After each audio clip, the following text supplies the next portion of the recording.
We're here at HomeGymCon 2026, the world's largest convention for home gym nerds. Let's get into it.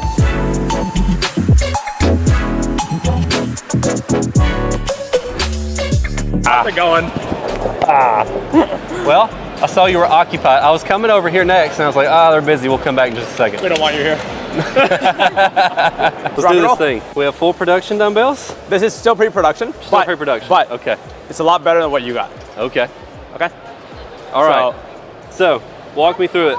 Okay. So this is the Freak Athlete adjustable dumbbell that goes from 10 pounds to 120 pounds in 5-pound jumps. There's no cage. It's quick change and it's durable. Okay. So just as an example, right? I can go from 10 pounds right here all the way up to 120 like that. Let's say I want to do 55, right? Okay. Comes up, I'm ready. I can go ahead. If I'm feeling unsafe or whatever, I can just drop the weight, right? Now, Ryan was our first early tester for the adjustable dumbbells, and he ruined my month by breaking them, okay? He literally ruined my entire month. Because I was like, oh, I think we got it, and then he's like, okay, here you go, and he drops some and they break. And I was like, no. For context, we were on a video call and he's like, all right, I need you to drop test these because we're filming tomorrow and we need to make sure that we can drop these pre-production units. And I'm like, okay, so I got the full 120-pound dumbbell, dropped it, and then I was like, I think I broke it. And then Yogi's like, all right, don't mess with me like that. I'm like, no, really, I think I broke it. I'm telling you, he literally ruined my month. I was at the airport and the entire flight, I'm like. But now, yes, they're better. So what we changed is, initially we had it as a half moon. Right. So the dumbbell itself, let's go to 25. So it was cut here and here.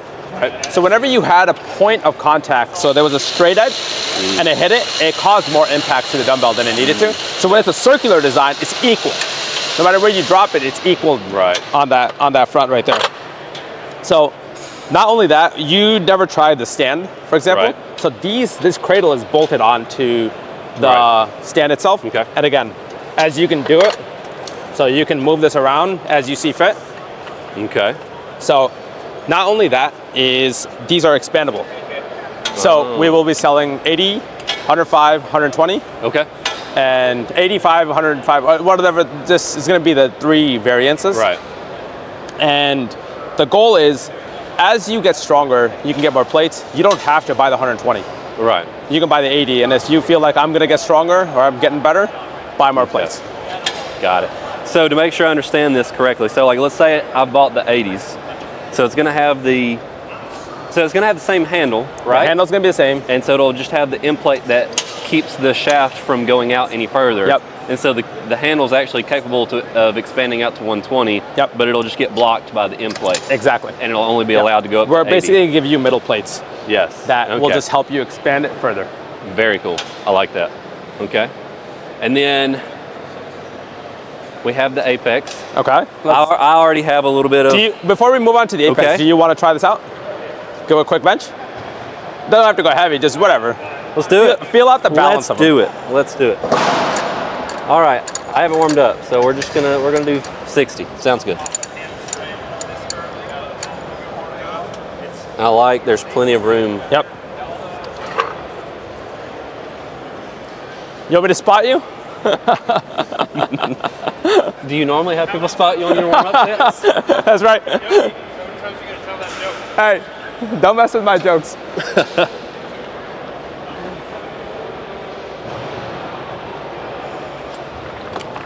Yeah, they're definitely very balanced. Yeah, that's the idea behind it, is they're cageless. They're shaped like a dumbbell. They're supposed to perform exactly like a fixed dumbbell should. They slot well too. Yeah, and that's why this is this is better than what you got in terms of, this is a pre-production model, but still the tolerances are set pretty tightly so that everything slides and fits perfectly. Okay, so percentage-wise, roughly, what would you say, how close to full production are these? I would say mid-90s. Okay. Yeah, I'd say mid-90s. Appearance-wise, there's gonna be no changes. Some tolerances, things here and there, but apart from that. Okay, and I see I see a couple changes here. All right. So change number 1. We have 2 steps on both sides. Okay. Very important. Change number 2. We have 2 steps on both sides. Again, very important. And then the third thing is we changed this thing right here. Oh, you did? Yep. So originally the U basically cut off right here. People with extreme ranges of motion basically were able to hit the post. Oh, but now you're gonna see. Right. So let's take that off and see how deep it goes. Oh, snap. So if you're hitting this, then honestly, there's nothing anybody can do there. I guess I just didn't have the range of motion to finish the test. Yeah, literally. People were hitting it here or so, but now you can go all the way back here. Right. So this basically helps with full range of motion. And something we are experimenting with is a pad that goes down the middle. Okay. So that it can help create like a more comfortable experience. I find it to be just as fine as it is, but some people did say that they would like an insertable pad, so that's something we're experimenting with. Okay, got it. And then other than that, and then adding the 2 extra steps, are there any changes from the one that I reviewed? No. Okay, perfect, very cool. And then, for people who haven't watched my review on that, this is a 4-in-1 machine. We've got the reverse hyper, we've got Nordics, we've got the GHD, and back extensions. Back extensions, yes. All right. What's kettlebell. Next? Kettlebell. I have not tested these yet. So, Mr. Ryan Treadaway has told me he is not a kettlebell person. Yes, I don't use kettlebells. I don't own a kettlebell, a single one. So, so you're actually gonna be you've never used a kettlebell, right? I mean, I've used one before, but like, I've not touched a kettlebell since before COVID. Okay, go ahead and clean that kettlebell. That's a traditional kettlebell, right? Okay. Just get into a rack position. Up here. All right, so I'll walk you through it. Ready? So a kettlebell you would get it up position. here. All right, got it. So you see that you're gonna feel the comfort. Does it feel comfortable, uncomfortable, a little bit? I mean, it's not very heavy. So. Okay. So that's heavier. But I'm gonna go apples to apples here. And now you're gonna try this one. Go ahead and clean that. Okay. Just mindful of the pin.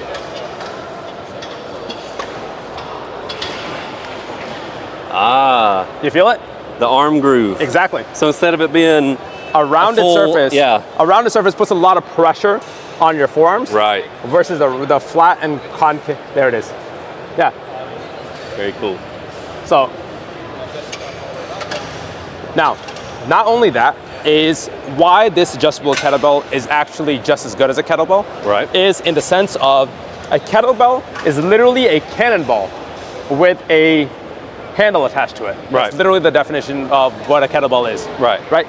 So the weight is always as close to the handle as possible. Right. A lot of adjustable kettlebells, they have a lot of moving parts, a lot of plastic components, things that wear out over time, right? Right. Here, it's full metal construction. It goes on. Let's say I select 44 pounds. Right. Okay.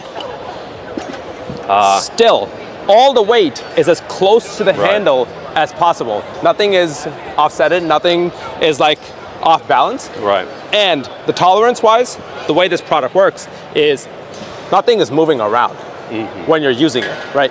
It's still performing like a kettlebell. Right. So whether you're doing snatch, clean, and everything, it performs really well. Okay, got it. All right.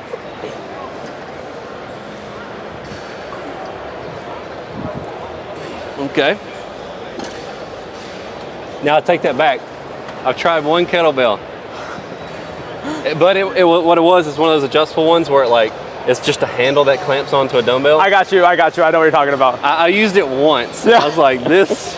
It's a little sketchy. I'm not doing this. Yeah, but this is full metal construction. Okay. The only thing that's plastic on here is the pin head, which again, you're never gonna have to worry about it. Right. Okay.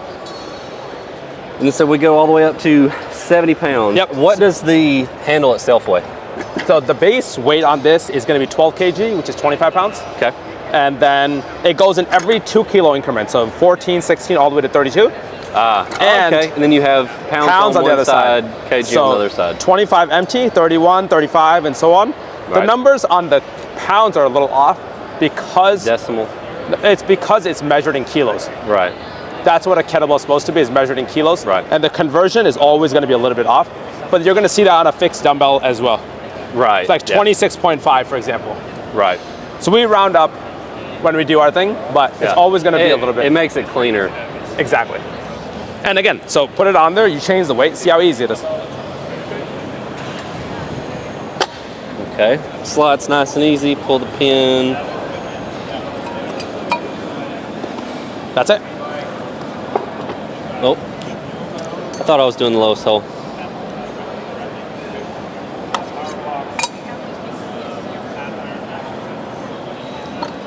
And that is about as quick and easy as it gets. Literally, if someone can make it faster, I'd be shocked.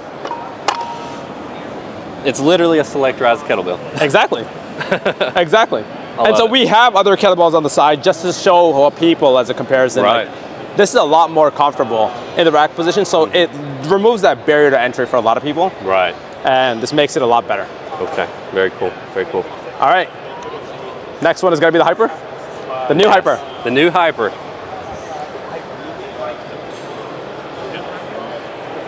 All right. So this is our new, let's get on this side so you can see it. Okay. This is now a single pad design. I'll show you in a second. Okay. You're gonna like it. Trust me, you're gonna like it. Okay, okay. So basically, on our original product, if you see right here, there is many knobs that we had to color code in order for people to understand it, right? Right. This is an amazing product. People have gotten a lot of benefit, fixed a lot of back pain, gotten very strong. Right. But there is a learning curve. There's a reason why it's stuck around my gym for like what, 5 years now? There you go. Yeah, there is a learning curve. I make sure there's room for it to stay. Yeah, there is a learning curve, and this has been on the market for 3 years now. Yeah. The biggest piece of feedback that we got from customers is make it simpler to use. Right. Okay. Okay. So that was when we started designing something. We come up with a design language. Design language for this, simplicity. Right. Okay. So now you only have to worry about 2 knobs. Okay. Okay. Knob 1 to raise and lower the front. Knob 2 to raise and lower the back. That's it. Okay. So knob 1 raises the front. Okay. Knob 2 raises the back.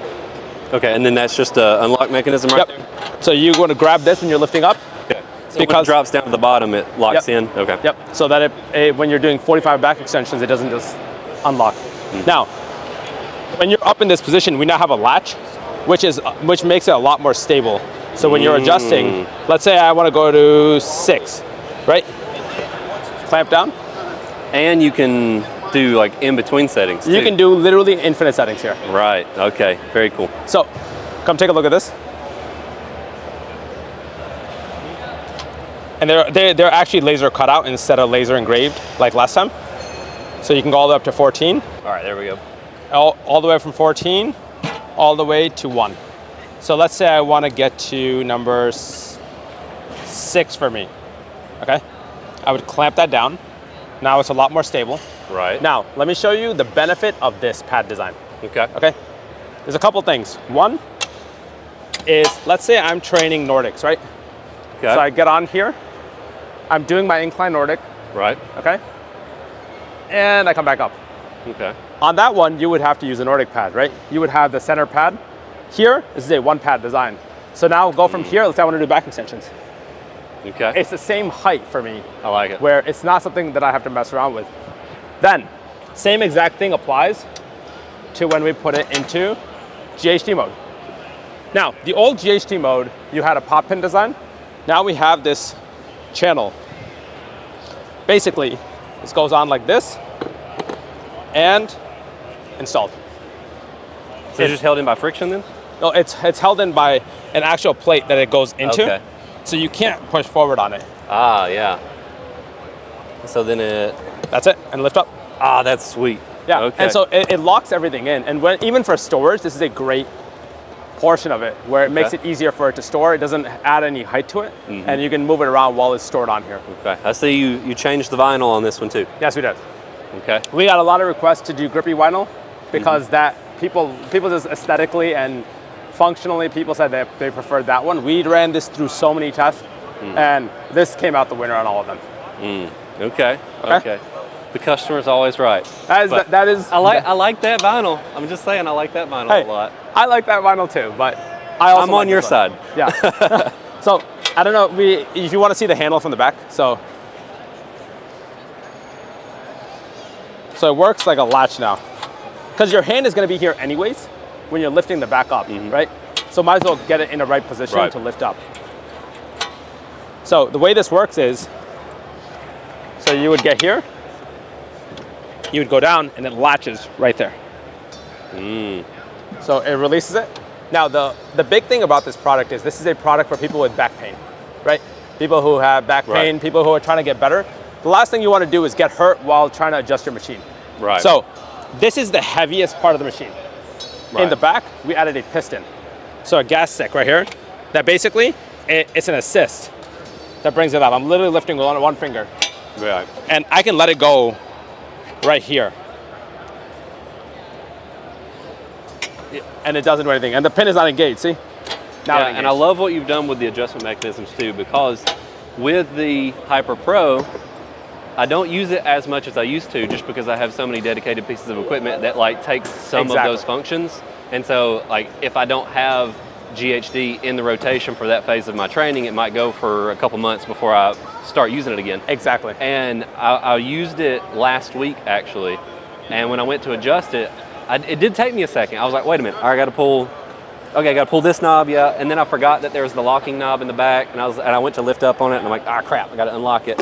And so with this, having never even seen this before, like it just makes sense, because like I can see this, and like without even having used it before, I can just, that's gonna bring that up to there. That. And then the one knob, this is the back, one knob, okay, that's the front. That's it, okay? Literally, that's all you need to understand to use this machine. Is one raises the back, one raises the front, and keep your hand there, you're done to go. I love it. Okay. Is there a leg developer attachment for the new one? So, this, in fact, is going to work with our ABX leg developer. Okay. Does it currently? Yes, it does. Okay. It absolutely does. So, if you come on here, you see a little marking called LD. Okay. So this latch, you bring it down, you get it to be on the 15 degrees. Okay. If you see on our leg developer, we have an adapter that stores on with a magnet and a place so you can line it up so it doesn't just like all willy-nilly get lost.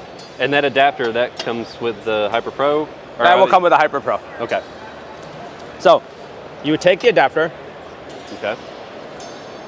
You would bring this down, set it to your correct setting.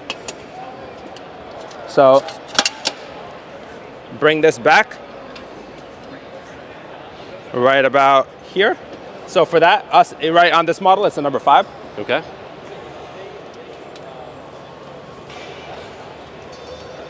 If I have a little bit more room.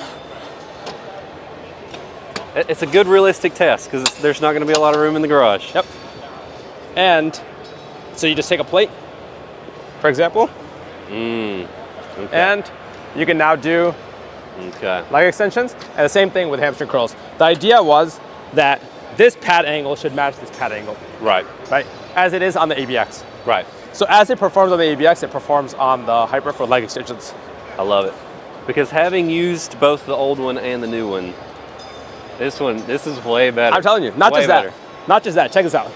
What I always like to tell people is, when number one, this is a lot easier to move around, and it's a lot more stable. Right. So like, if you're going around, I'm not gonna kick it over. It's not gonna bump over. If the kids are playing around, it's very hard to knock it over. Right. That's the goal behind it. And the idea is to have a cohesive ecosystem. Right. Where if you're buying 2 of our products, you don't need to buy 2 leg developers. Right. Let's say you want a superset one day. So you can set up leg developers on there and do something else on there. Or set up leg developers on there and hit Nordics on here. Right. So cohesive ecosystem is the key point behind this. And then, maybe not everybody is like me, but having the ABX and the Hyper Pro, at least for me, I'm like, okay, I can just swap it between the two And using one for one thing, use the one for the other. That's pretty cool. Yep. Okay. All right. Well, I love what you've got here. Now here's the real question. When do I get to take one of these home? Okay, all right. I knew that was coming. I know. Very soon, actually. So Okay. we are actively started production on this. Yeah. And what you will receive will be a production unit. Okay. Yeah, we'll cool. get it shipped out to you as soon as possible. All right, Yeah. very cool. Well, it's good to finally, after all this time, get Yeah, to meet hey. you in person. I love what you guys are doing here. Yeah. All right. Yeah. Again, if you guys have any questions, I'm telling you, he is the man. Okay. Check out his videos.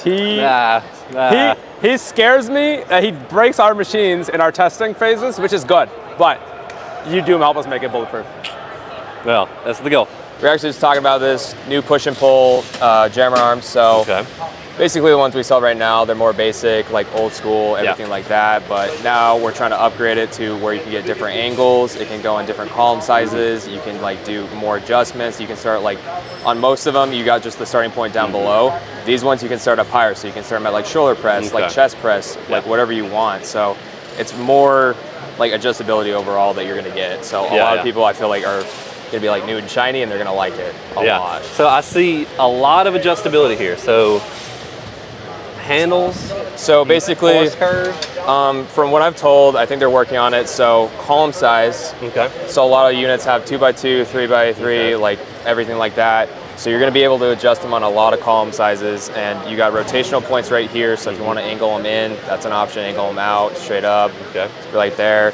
You got the angle point in the middle, so you can start it up higher or like wherever weight you want, because like you can have it low, up, like different type of ratios there. Right. And then you can do the same thing with the handles. If you want it close or far away, like you can really position this thing to where you need it to start at. So like chest stays really coming your way. Okay. Okay. So if I hop in here.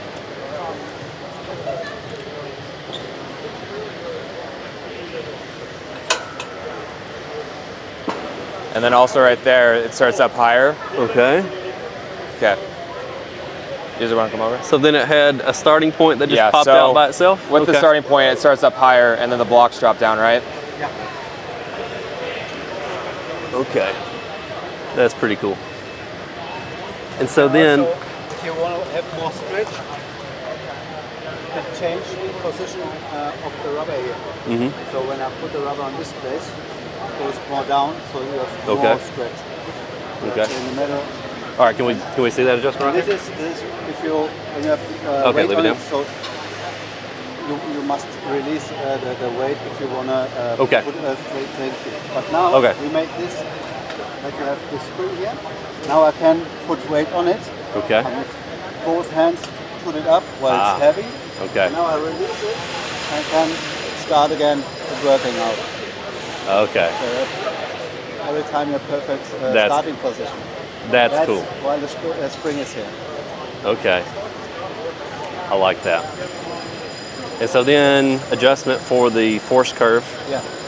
Okay, can we see how that? You release here. You only need one nut. You don't need both. So that's maybe better when the weight isn't here.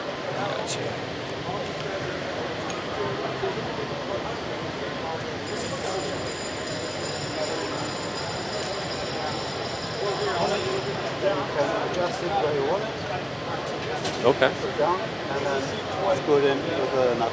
Okay. That's it. Very cool. And every other thing here is pop out, put it here in. Okay. In. Here And are there other handles that are for this?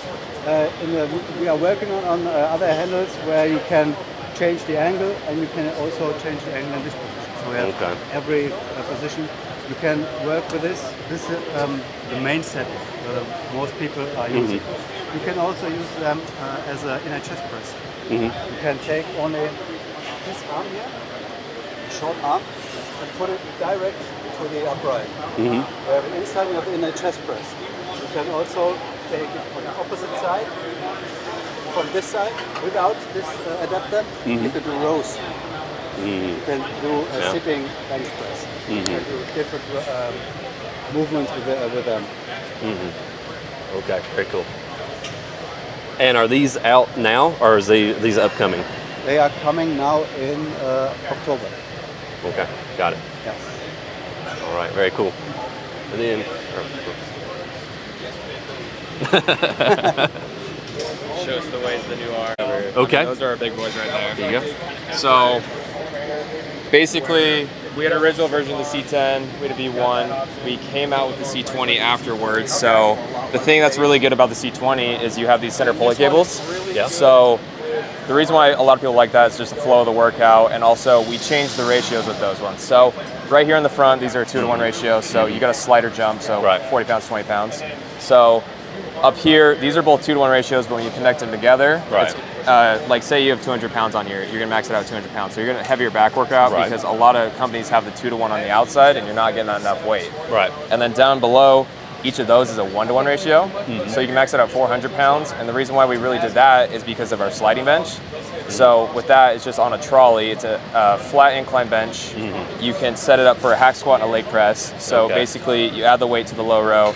You get in there. You can max it out at 400 pounds, which a lot of people like. These on the C10 V2, this one can be upgraded to 250 pounds per side. So you can max it out at 500 pounds. And then going to the C20, you can max it out at 600 pounds. So small variation, but you can definitely get more weight if you need to. The cool thing about the sliding bench too is like you can detach it. There's an attachment point at the front. You can do leg extension, leg curls on that. It gets more like leg workouts in the house, which a lot of people like. It basically gets your hack squat and the all-in-one trainer combined together, so it's a big space saver. Right, and so then C20 here, we're going up to a 3x3, 1-inch holes. Yep. So 3x3, beefed up, very like same layout and everything. The reason I like this one a lot too is with the Smith bar. It's very wide. The hooking system's like very sleek, so you're not going to bang your elbows at all. Very good working space. This one right here, this is a prototype of the new sliding bench. Okay. So we're basically like on the version 1, there was a cable on each side that went to the low row. We're trying to work on a single carabiner like cable. So basically, as you slide it, it locks, so you don't have to really adjust with cable length. It just does it for you. We're changing our foot plate up so there's more grip and everything like that. So I mean, the V2 sliding bench is going to be amazing. Like it's going to be a game changer. And so this is set up for hack squat right now? Yep. So hack squat right now should be good if you want to try it. Okay. Sweet. All right, so it's on 90 pounds per side, so that's 90 pounds total right now, or is that 180 total right now? It says 90 per side, so that'd be 180. Okay, got it.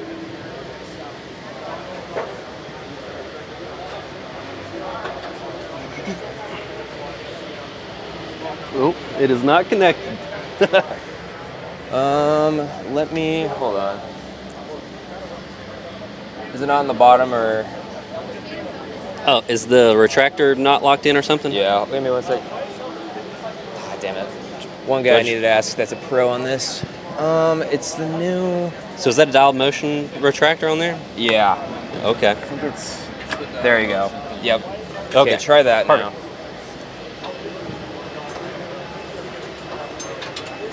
Yep, there you go.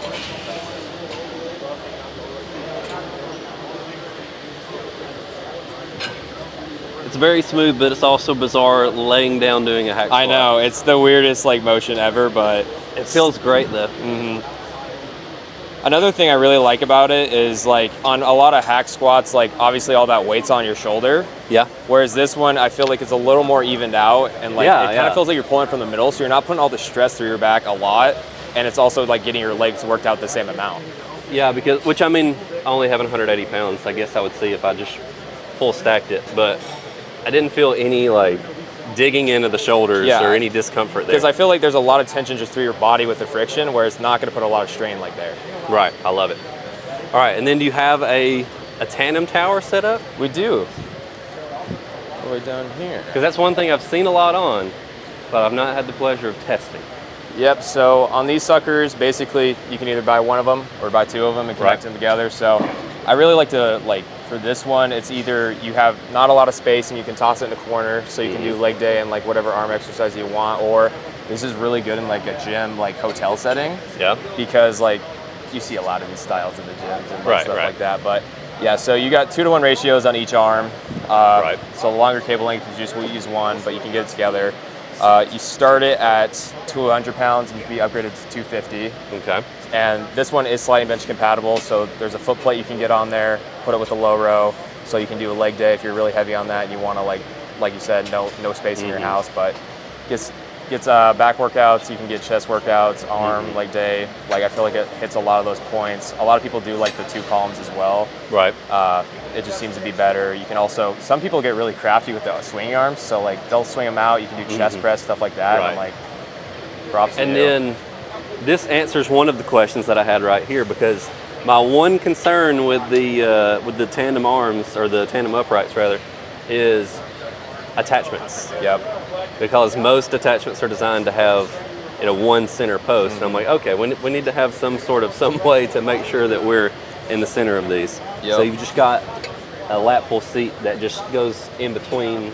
Does it just have like a magnetic pin that goes through both, or a one pin that goes all the way through, and then a screw knob on the other side? Looks like you got screws on the end. Okay. The center attachment piece is a dual one, so it works with the lat pull down seat and then also works with the foot plate for the sliding bench. Right. So you're getting like basically all that stuff in one attachment to attach the middle. Got it.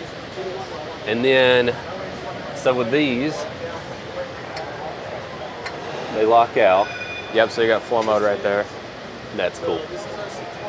Okay, and then you find your setting you like, and then, or what? There we go. Then pop it in. Held it locks. Okay. Goes up and down. Okay. And then show me this guy. So this is another prototype. It's basically right now it's set up for a deadlift. It's also a low row platform, so you got a little holder right there, gets it upright so you can get more depth.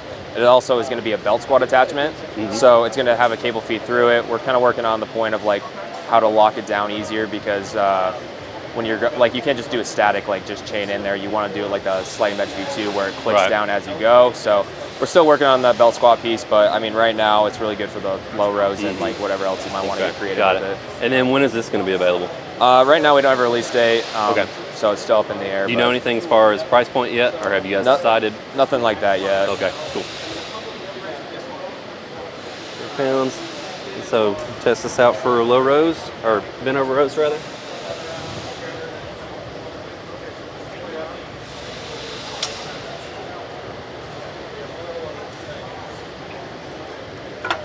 And then I see it's got a UHMW little holder for a barbell for landmine stuff as well. Yep. Okay, perfect. And then you also have adjustment points for the foot pads, so if you want to get more increase or decrease on the decline, that's another option. So the pop pin drops it up and down? Yep.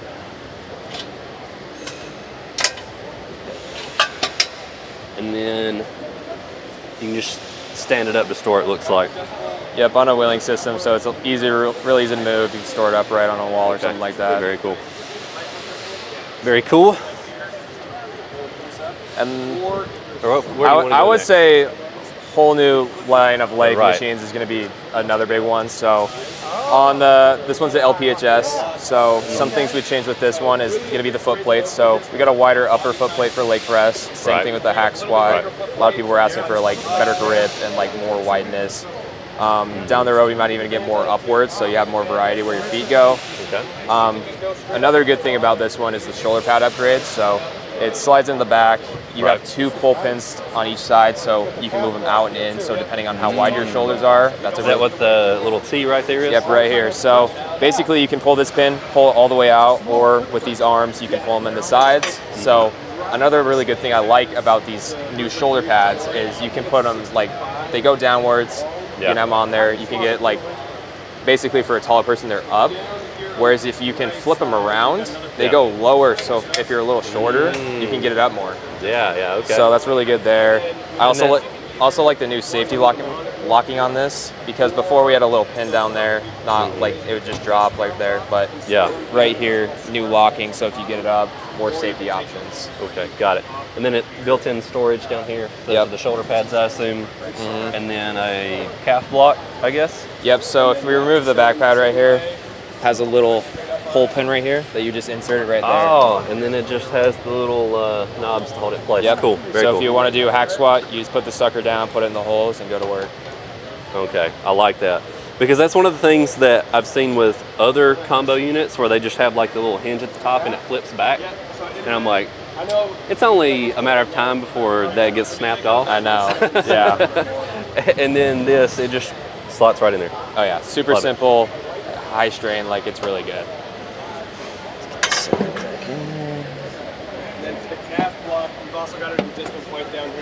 All right, while they're on that one, we can go look at the leg extension. So this sucker's another prototype we're working on. So a lot of people in their home gyms don't want to get a full like leg extension style. So we kind of wanted to like work with the unit.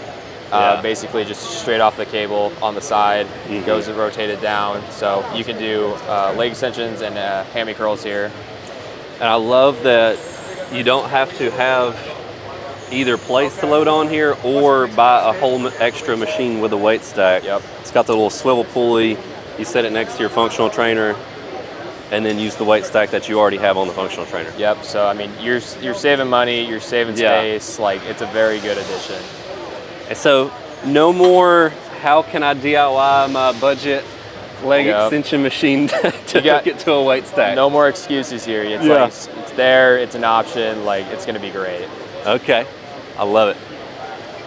And then, I mean, they're still looking at those. I mean, if you want to look at the M10, this one's another great release right here. So we have the M10 and the M20, same like system layout. It's just the difference is the column size. So 2x2 5/8 hole versus the 3x3 1-inch holes. So the reason why I like this one a lot is the ratio change. So most people want to walk through unit or just like a lot of working space, but you only have the two pulleys on the outside. Right. Basically, on the bottom of the weight stack, if it's unlocked, it's a 2-to-1 ratio. So you have 150 stacks that can be upgraded to 200 pounds. So if you have 40 with a 2-to-1, it is 20 pounds. But if you lock it up on the bottom right here, it basically just goes up on the bottom and it restricts the cable and it switches it to a 1-to-1 ratio. So a lot of people are liking that a lot because like, you don't get, like, you have these stacks, you don't have to get as much, it's a money saver, like it's really good. So you essentially go from 2 100-pound stacks to 2 200-pound stacks. So you got 400 pounds of total weight. Yep. That's cool. Yeah, and then yeah, let's go to the CLP. Yeah, so on this one, we updated the foot plate, so got our like logo emblem kind of vibe now. The material's a little changed, a little more grippy. Same thing with the shoulder pads. So on our last version, if you were a little shorter, you tend to bottom out a little bit, whereas on this one, we completely switched that. If you're tall or short, you're not going to do that. Different materials, like more knurled, like it's better. Same tee type of style with the shoulder pads, so super simple just to pull them out or pull out the full tee. You don't have to like worry about just doing it every single time. And so this, does it lay back to be more of a traditional? So if you lay it all the way back, it's meant for the hack squat, so just that pull pin right there. Okay, there we go. So then you've got your hack squat. So it's essentially another leg press hack squat combo. Yep. But it just in a little bit of a different form factor. Yeah. And so these guys can pop out. Well, maybe. There we go. Yep. You got your little holders down there. Okay, toss them on there. Slot in. Going to flip it the other way. That's like that. There we go. Okay, so they're stored out of the way. So basically with the locking lever. A little bit shorter than he is. Okay. And so you've got the cap lock inside. That's a big foot plate too. Oh yeah. That is a very big foot plate. There's a lot of stance options that you can get. You get a lot of real estate. You can almost get like a sumo stance for your squats here. And then get your. And you can come way down low if you really want to be mean to the quads. Okay. And that's smooth too. Oh yeah, super. Is that on rollers? Okay. Yeah, so two other things I really like about this one is we added band pegs here. Yeah. So a little lockering. So you have one down there, one down here. You can make a little hex like triangle to go up. So you can get that really good contraction at the top. So a lot of people like that a lot as well. Okay. And with the foot plate also, we updated the locking system down here. So instead of it being a pull pin, it's just like a bench. Oh, a ladder system down there. Super simple. Okay, very cool. And is this one out or is this also a prototype? This one is out right now. Okay, what's the price point on this one? I think it's $9.99, so about $1,000. That's competitive. Oh yeah, I mean, it's a little pricey for like the hack squat, but I feel like for the footprint and everything you're getting, it's yeah, really because good. if you buy, with most brands, if you buy a $1,000 leg press, you're getting a foot plate that's like this big. So, I like this. Okay. All right. Just a couple more down here at the end. Yep.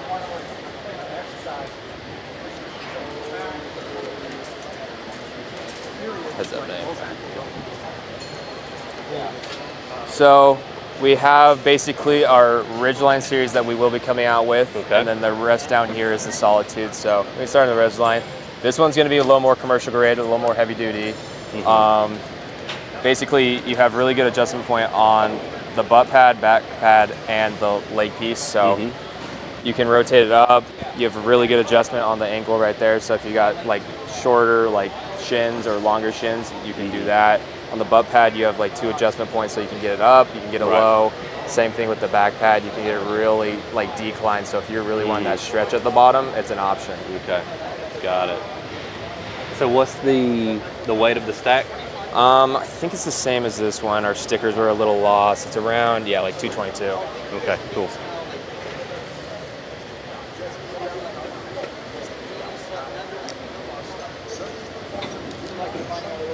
Being in the garage for quite some time, it's been a long time since I have used a selectorized leg extension leg curl machine.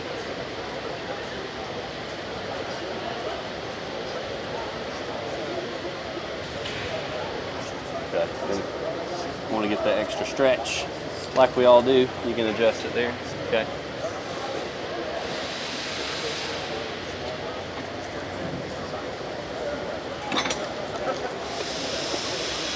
Okay. So then this is our Solitude one. This one's been out for a little while now. It's more a little simple, so back pads you can drop down for hammies. I mean, you're upright for the leg extension. One update we're coming out with is these are the usual sizes, but we came out with these extended ones. So a lot softer on the shin. It rolls with you. Yeah. It looks a little funky. It feels good. Trust me. It does. Yeah. You got some marshmallows going on. Yep. Okay.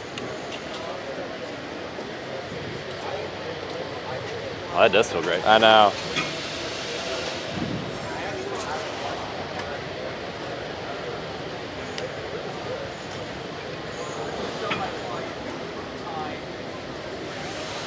Okay. So then on this last sucker, abductor, adductor. So a lot of people like these in the gym, like just singled, but we added the two together with a rotational system. So these are able to rotate in and out. You have a pull pin down here, so if you want to do the one, you can go all the way out. You pull it in, does the weight, vice versa, pull them all the way in, put your knees in the middle, you're able to go outwards, no problem. Love it, love it. All right, thanks for showing me around. Yeah, of course, thanks for coming. All right, appreciate it. Yeah, so I have, I'm the creator of the Eclipse grip. I've had quite a few hand problems and wanted something that would fix those or make it where I could train. So as I'm doing movement, that longer handle adds more torque to my wrist, which creates wrist pain for me. So got frustrated, went into my garage and welded up like first prototype and threw it together. This is the original. Heat treated the steel so I get that purple effect because I'm a lunatic. And that turned into these guys now. So now they're, instead of being the steel, they're aluminum. They're machined out of one solid piece of aluminum. And then I actually worked with Belt Fed to make these. He taught me how to make them. Oh, and yeah? I was like an apprentice for him to make these custom leather pads. So it's a leather pad. Yep, so it's leather with a neoprene foam thin layer underneath. So over time, it'll give you the squish, but the leather also will break in over time too. So as you're using it, if you use these as like index points to find out where your hand is, they will actually form to your hand and become your personal handle. Okay. Same thing with these. This is the V-wing here. Right. And I told you I'm a lunatic. So this is stainless steel that I have ground by hand with a grinder and then belt sander. It takes about 6 to 7 hours for me to finish the entire thing. But even the inside of these holes here, Right. all like done by hand with a die grinder and a Dremel to actually like round those edges, and I bring it up to a 3000 grit sandpaper. Okay. And after I acid etch it, polish it with Scotch-Brite, and then I apply a beeswax finish on it. So you can see that kind of like that sheen that happens with it. Yeah. It feels more like a glass than it does like a steel, but it's super smooth. So when you put on a carabiner to use, it'll basically glide. So you get that rotation that people are trying.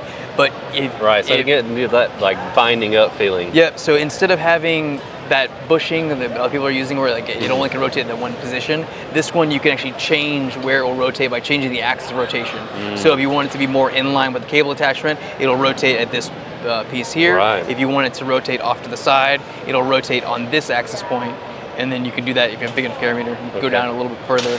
But the top two holes I recommend for press downs and then curls. And the bottom two are going to be more like lap pull down. But because it's not a true bushing, you get that locked in feel when you're doing it because it's not, the bushing doesn't make you rotate. Yeah, and that's really cool because then it's just, normally with the V-bar attachment, you're just doing like push downs and stuff. And so you can do pulls and stuff with this one as well. Pulls, curls, and then when you're doing curls, because you have this cushion here, you feel like really locked in as you're doing the movement. Like it takes away that, all of my stuff, because I have so many injuries with my wrist and my hand, you can see my pinky doesn't even work. Yeah. I can relate. Because of that, I basically, all my stuff is to fix those issues because everything else is, it's made for, it's just made in, I wanted something that specifically fixes my issue to make it where it feels better for me. Right. But this is kind of like my take on the V-bar. But they're more of just very, not really one of one, but it's like very time consuming. So there's very few that are made, but it's what I personally wanted. So and I love the story too because I feel like that's how so many like fitness related products specifically are invented. This like I've got a problem that I need to fix. There's nothing out there. Like I've looked, I can't find anything to fix this issue that I've got. I'm gonna have to fix it myself. Yep. And then it's like, okay, well if I had this problem, somebody else has this problem. Somebody else needs this product. So that's pretty cool. And then when we talked about BeltFed earlier, these are actually a collab with BeltFed Strength. Okay. So I basically provided the handle and then helped him with some of the like the leather working. Actually went to a shop, so we actually handmade these together at this shop. We drove down, but it's basically a much softer leather, so it's a lot more pliable. And as you use it, it'll break in. And when you're using it, if you do like a press or something, because this is so soft, it'll like kind of like apply and it will like kind of adapt to your wrist. Versus if it was really stiff, these D-rings will like dig into you. Right. So provides a little bit more kind of freedom of movement there. And then a couple of them are like custom. The default are these here. Right. Okay. Cool. But yeah, and that's one thing I'm noticing. There's a lot of customization here. So, like, what all can you customize with each of these? Like, if somebody were to order this. So for the Eclipse grip, they can get the different colors. Right. They also can get the leather pad. They can get a standard leather pad that doesn't have the custom paint. Right. Okay. Or if they want to have it where they get the custom splatter paint. These are ones I just kind of like matched them to match the handles. Right. But I think I have about 50 different colors that people can choose from. Okay. And because it's a paint, I can also mix the names together. If like somebody asked for an OD green and have it and like did some blending some paint, I'm like, is this trying to figure out if I can get this to work for you? But basically they can get whatever they want. Okay. Because it's custom, it takes longer for me to make the stuff. I am a full-time PE teacher, so this is just a passion project. The whistle logo. Yep, it's a whistle and it's also a P, so it's my last name's Porter, exactly. so it kind of ties into both. And then for like these, I was taking custom options for sweet. the I didn't even notice the iridescent. Yeah, so it's green, red. Yeah. But as you use, like it's the same thing with the wrist issue, because these are meant for like open palms, it feels more like a flat bar, or if you like lap, because everything rotates. If you want to do like a pullover, it rotates with you as you do the pullover. That's cool. Okay. And so got so many. So this is a new one I'm working on. It's like a row handle. Right. It's because that adds more surface area. You get more of like a locked-in feel, and then you can tilt it without having to like unclip your carabiner. Right. So this is called the hilt here. And then the last one. This guy is the other collab I'm doing with Carbon Strength. Okay. We're calling this the Gauntlet. So the handle itself rotates. It's that same handle with those radius edges. So when you go to use it, a lot of people like going at an angle here, but this allows you to wrap your hand around, and then this part is tapered, so it doesn't run into your knuckles. So it's nice and ergonomic. And then as you do it, you'll get that support there. It takes the wrist out of the equation, so you can train around those issues. And if you wanted to work on the wrist, you can do that specific for the wrist versus having to limit other muscles and have them suffer because your one part of your body doesn't work. Okay.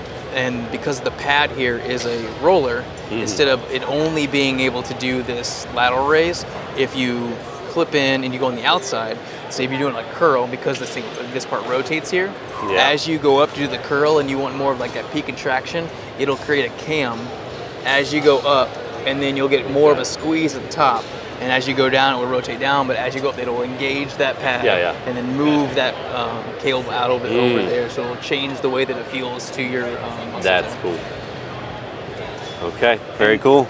The other thing that I'm doing is this giveaway here. Sorry, it's a raffle. So both my brother and dad both passed away from complications to diabetes. Okay. So I'm not sure when you're working on your video, but I'm going to be raffling this off at 2:15. So every $5 that people donate to the American Diabetic Association, they'll get a raffle ticket to win this X-Wing, which is like, it does lots of everything, like rows, press downs, the hammer curls, like more like a mid row. Okay. They'll get a gauntlet. They'll get a pair of these, the plain D handles. Yeah.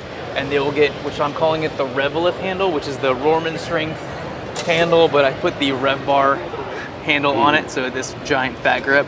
But it's ridiculous, but for a giveaway, it's great for a one-of-one. Yeah, yeah. Rory has the other one in his booth, so you can show it off as well. So he's got his logo on here, and then my logo on the end cap there.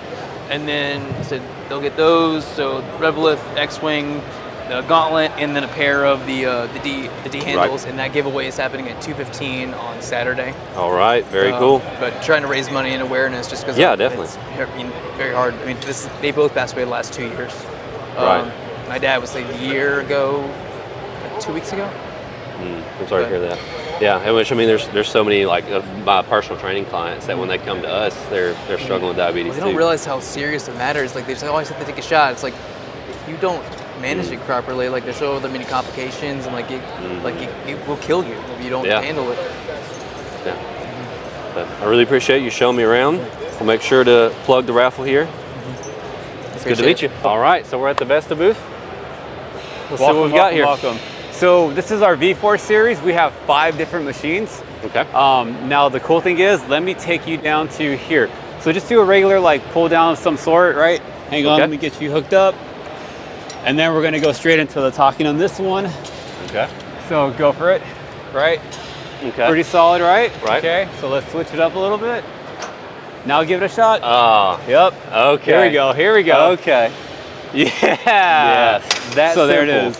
Yeah. So the 2-to-1 to the 1-to-1, just switch of a knob and that's it. So now we're giving you the full weight at like your mercy pretty much. Right. So instead of adding a weight extender pin or anything of that sort, you could just switch it with the knob, you're ready to go. Okay. And that's a huge change up. And what we wanted to do basically was just kind of end the game at that point and put a stop to it. And you know what, like at this point, it's just all attachments and easy stuff from there. Yeah, and that's cool too, and which if you can come in here.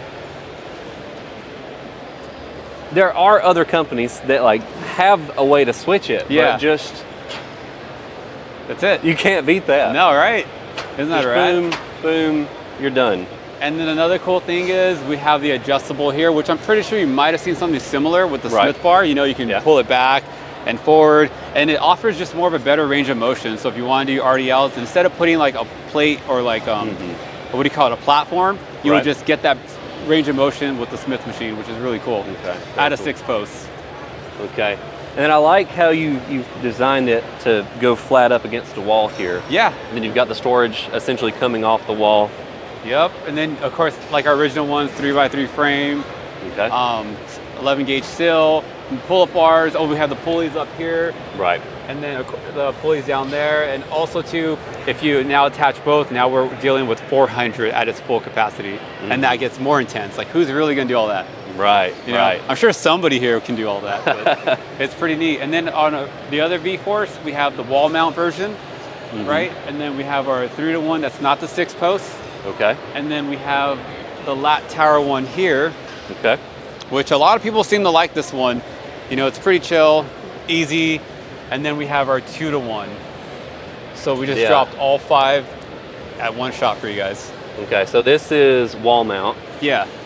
And then it's just got your lat pull and your low row, and it's, I mean, it's a pretty tight footprint. Then you've got your 2-to-1 to 1-to-1 switch on there as well, and a little bit of pegboard storage. Yeah. And oh yeah, the pivot arms. Forgot. got your pivot arms. Yep. So all of them, watch your face right there. A lot of them come with that, so it makes it a lot easier. So if you're working out with a buddy or whatever, you guys can do one side, the other person can do the other, and it's that easy, which is neat. Okay. Very cool. And you're familiar with the dual bars too, right? I have not seen this one. So here's my catch with this. This is my little thought about these. I feel like when you use these, it kind of like shows you who carries the most, like in balance on your muscles, right? Right. So when you actually get it down to the sauce, you're like, damn, now I feel it, right? Give it a shot. You can mess with it. Okay. So see what we've got on here right now. So I believe, yeah, let's fix the put a weights little more first. on there. Yeah. Even them out. We'll go to the 2-to-1. Oh, watch it. Okay. Go for it.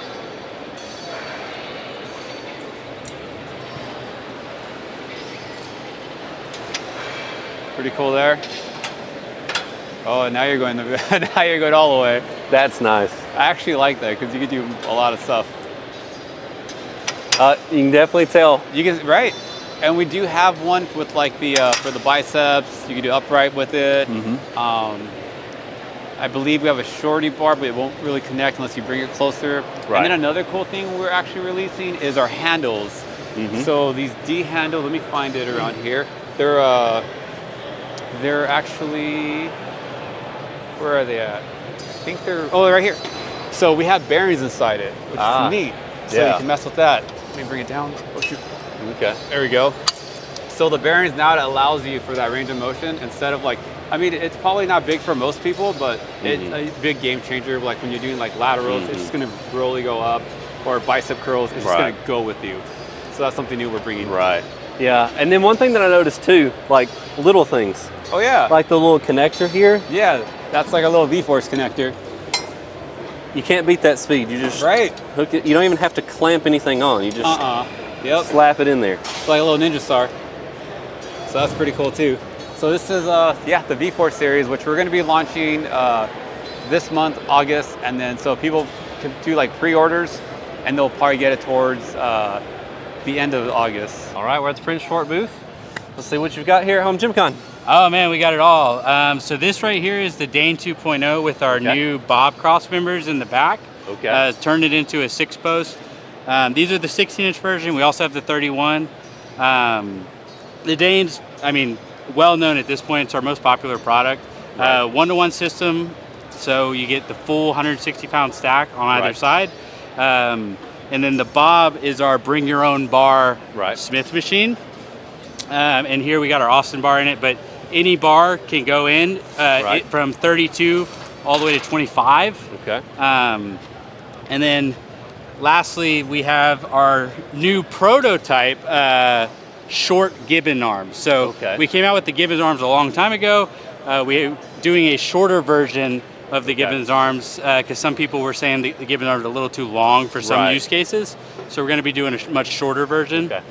And so, which I have the originals. I'm actually testing those right now. Oh, okay, nice. What I also think maybe they're a little bit too long. A little too long, yeah. And so how much shorter are these versus the 4 originals? inches. Okay. About roughly 4 inches. Okay. Yeah. And then this is a sample as well. So one thing, if you've been a customer of ours for any amount of time, one thing you may have noticed, we suck at coming out with pulley attachments for the pulley systems that we've come out with. So that's our next endeavor, is to come out with a bunch of really cool, innovative attachments. Okay, very cool. And so this is a prototype of one of said attachments. One of said attachments, and then almost every machine here has a different prototype we're coming out with. Got it. And then this is also a new product. It looks very similar to the Elastic we have now. It's a little bit longer, and that's to account for the Drew and the Gibbons arms. Right. So with our Elastic we have now, it's so close to the rack, and I'm sure if you have it, you've experienced it. with the gibbons at the tallest height, it almost feels like it's a little behind you. A little bit back, yeah. Yeah, and so this will put you directly under the gibbons or the Drew, whichever you got. And then this little guy right here. Yeah. So this is a pad that can go here or here. Okay. Here it can be used for anything that you need to usually have a backrest for. Right. Hip thrust specifically, we've tested it out quite a bit. And then it can also be put here and be used as a chest support for rows or anything like that. Okay, very cool. Yeah. And then this guy is the Walrus. Right. So this probably looks very familiar to a lot of people. Right. A couple new things we got on the Walrus. I won't spend too much time on the Walrus. It's a lat pull down low row with the seat that lays down. We're coming out with a new foot stop. So originally we just had a metal bar and people hated that, understandably. And so what we did is we came out and made this. And on one side is a footrest for the low row. Right. And then it spins and you got your pads, right? So you got your low row foot plate and your pads for your legs on the lat pull downs all in one. Second, we got our new pad coming out. So this gives you chest supported rows. Right. And not just on the Walrus, you could use it on the Dane with our low row foot plate, on Right. any of that kind of stuff. And that's all the new stuff here. But this guy is brand new. Right. Never I been noticed seen. I haven't seen this guy before. Yeah. So this is called the Cloverfield Tower right now. Okay. Don't know if that will be the final name, but it's coming out a little later this year. Essentially, it's a Walrus hybrid with a Dane. So the trolley is a 2-to-1. Okay. And then the dedicated lat pull and low row are both 1-to-1s. Okay. 220-pound stack, integrated weight horns come standard. And then this is one of those new pulley attachments I told you that we were working on. The cool thing about the Cloverfield is the 2-to-1 and the 1-to-1. That was a big complaint we got about the Dane. Specifically, the 1-to-1 can be a little hard for some people to be doing the lighter exercises. Right. So this is our solution to that. And this is also half of a Great Dane, or more like a third of a Great Dane. Okay. And so moving, oh wait, the Gatlin this guy, seat. you gotta walk me through this guy. Yeah. So this is the Gatlin seat. The name comes from the cylinders, kind of looks like a machine gun. Yeah. And so this is essentially kind of like a Pegasus competitor, but a little bit different. Okay. And so the seat can move, the leg pad can move, Right. and then the entire system can move. And so the possibilities are, relatively unlimited for what you could use it for. Right. This can be used as a pad for the chest supported rows like we were talking about earlier. It can also be used as a hip thrust pad because you can lock the pin it locks out, and it rotates, right? And then these are just footrests for low rows, that kind of stuff. And then the pad obviously goes up and down. Okay. Depending on leg size, that kind of thing. And then it folds out of the way here. Yep, you can fold them up out of the way. You can. It actually compacts pretty well. It is relatively heavy, but for the seat like this, that's pretty expected. How much does this one weigh? I believe it weighs 60 pounds off the top of my head. It's not light, but it can do a lot. Right. Okay. Very cool.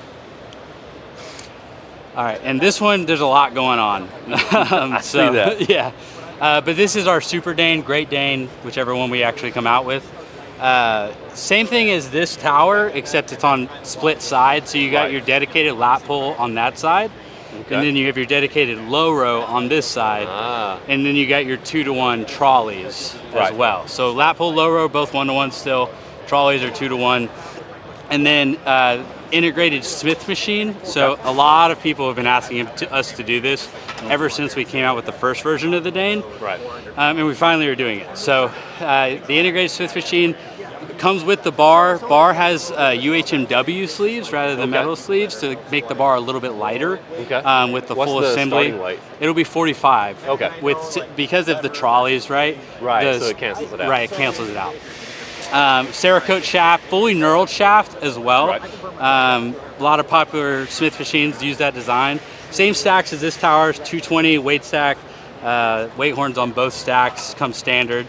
And then they're messing with the Kodiak over there, so we can come back to the Kodiak if you'd like, because that's a new product. Definitely. And then going from that, we come to a more sketchy setup. But this is our Slim Gym, so this has actually been out for a little while now. This is typically a wall-mounted unit. Right. So you've just got it. There's your wall back there. There's our wall. Yeah. So typically those feet are not included, obviously. But one of the cool things about the Slim Gym that I personally love, besides it being so close to the wall, is the modularity. Right. Right. So it can be set up like this. It could be set up farther apart with no pull-up bar. It could be set up where there isn't two black uprights, there's just one, and then you have a much closer functional trainer style that's mounted on a wall. Or it can be used as just a single unit as well. Got it. So it looks like different width options. Yeah, yeah. Okay. You can go a little bit wider. You can see the holes kind of right here. Right. So you can make that pull-up bar wider if you want by a little bit. Okay. And then we're not going to let anybody squat off this one for obvious reasons. Right. But we do have J-cups that can slot in here that you can rack a barbell on, and then when not in use, they can be hung. Ah, the little hooks. Yeah, they got little hooks on. Beautiful. That you can just hang them on. So pretty cool. That is smart. Yeah, yeah. It's one of those things that like you don't really think about until you need somewhere to put these things, you know? Mm-hmm. And it's such a simple little change. Little that's all. tiny little hook. Yeah, that's it. I love it. But yeah, other than that, Slim Gym's been out for a while. One of our more popular products, man. We sell a ton of them. And then Mammoth Bell Squat, that's kind of like our claim to fame, or original claim to fame at this point. Nothing new on this one, but we will talk about Porter's addition to our Mammoth Bell Squat here in a second. Okay. Porter's got some good stuff going on. But yeah, we got our dual horns here, Mammoth Bell Squat, our most popular product by far. Pop in here? Yeah, of course. It may be a little low, so let me know if you want me to raise it up. Yeah. I can squeeze in there. There we go. So. Yep. Oh yeah, that's good. Beautiful. Yeah, that feels good. Yeah. Do you feel a pull forward at all? Maybe at the very bottom? Not too bad. Yeah. So a lot of people, that's the only complaint we really get on the Mammoth, is that it pulls you forward. And the biggest way to fix that, the easiest way to fix that, is to put this eye bolt in between your feet. What a lot of people do is they'll lean back into the belt and they'll stay so far behind, and then they have nowhere to go but forward. Right. But if this eye bolt is in between your feet, you're good to go. Right. And then if we want to hop over here, we can continue on talking about the bell squat. So this is the TNT handle by Porter PHYSED that we are partnering with. Okay, very cool. He will eventually be able to tell you a lot more about it. But from what I know about it, it mounts just like our dual weight horns does. Right. And so it has the weight horns on either side. And then he's integrated a handle that you can take these pins out and change the angle of the handle. Mm-hmm. This allows a lot more stability, and then for taller people, don't worry, it can go up and down. This is where that TNT comes from. But yeah, I think this is going to be an awesome addition to the bell squat family. Handles have been asked about for a long time now, but yeah, I think that's super exciting. Okay, and then Swan neck. You can also swivel around now. Yep. So Swan neck is another add-on that we came out with earlier this year. And so if you just have that up there, it allows for side-to-side movement. Right, perfect. 180 degrees both ways. And then whenever you're done with it, you just pop that pin back down and find your holes. Right. Okay, cool. Yeah, of course. I'll let you kind of set the handle up how you want it. I don't know if you want it closer or farther away from you. All right.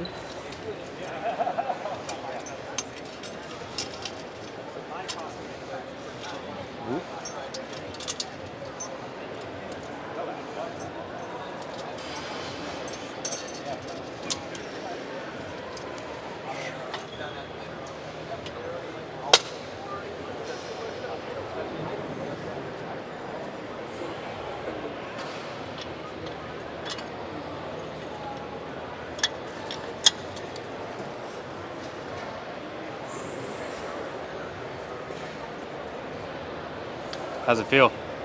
I love it. Yeah. And I love the handle. That's what I was about to ask about, was a handle. Yeah. And then we turn Porter's around got it and covered. Here we go.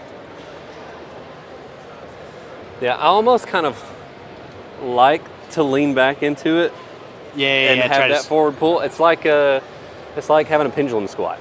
Oh yeah. You get more quad. Yeah. You get a lot more quad that way. I love it. Ooh. I'm a quad squat guy too, so. Oh yeah. All right. Yeah, and then got a couple other small things. New Dragonfly alert. Okay. Kind of new Dragonfly. The only thing we did is we made the handles that it comes with longer, Right. and then we also are doing the extension handles that we said we were going to do. So this will allow chest flies were the biggest problem on the Dragonfly. This allows you to be able to do chest flies no problem. And then we are working on being able to attach it to some cables to have cable chest flies integrated. Right. Okay, very cool. And then how much does this unit weigh, or do you know? It's like 35 pounds. It's not super heavy. Not too bad? Okay, Nah. cool.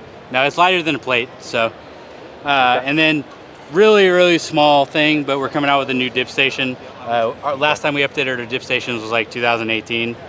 So we're just coming out with a new one that doesn't wobble, has the UHMW, knurled handles, thick handles. Is this for like band assistance or? Yep. Okay. Yep. This is called the GLUTE slide. It's a slide platform. It's on rollerblade wheels. But as soon as you push in a pin, it picks up a resistance cord. So it makes it really easy to overload. And in fact, you don't even have to get off the machine. I can just add resistance.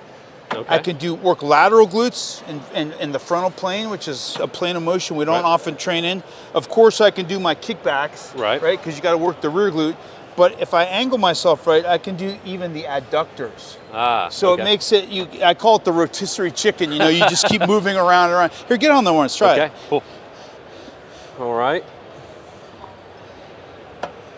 Yeah, so now check this out. I like what you're doing. Let go of this, get down athletic stance. Okay. Load this knee, but stay here. Yeah, now push out on the right. There you go. Stack that joint. There we go. So now you got all your left side's doing all the stability, the right side's driving, glutes, quad, and then you've got a little balance challenge. Now put your knee against the vertical rise there, okay, and then hold on. Okay. Now I'm going to load this up. Now go again. Now get down low.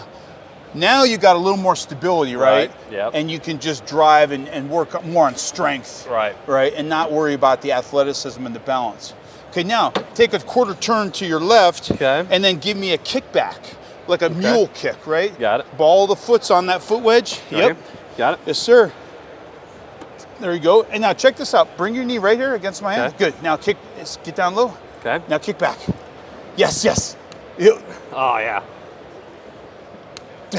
Dude, you do some deadlifts there. But you see how, that's the glute max. The glute max extends the hip and the hamstring. So you're getting glute max and then a little bit of core. Now, I'm going to show you a couple other things. This is great because I just mentioned core. Core is obviously super important in everything we do. So now you got your kneeling crunch. Try that one. Got it.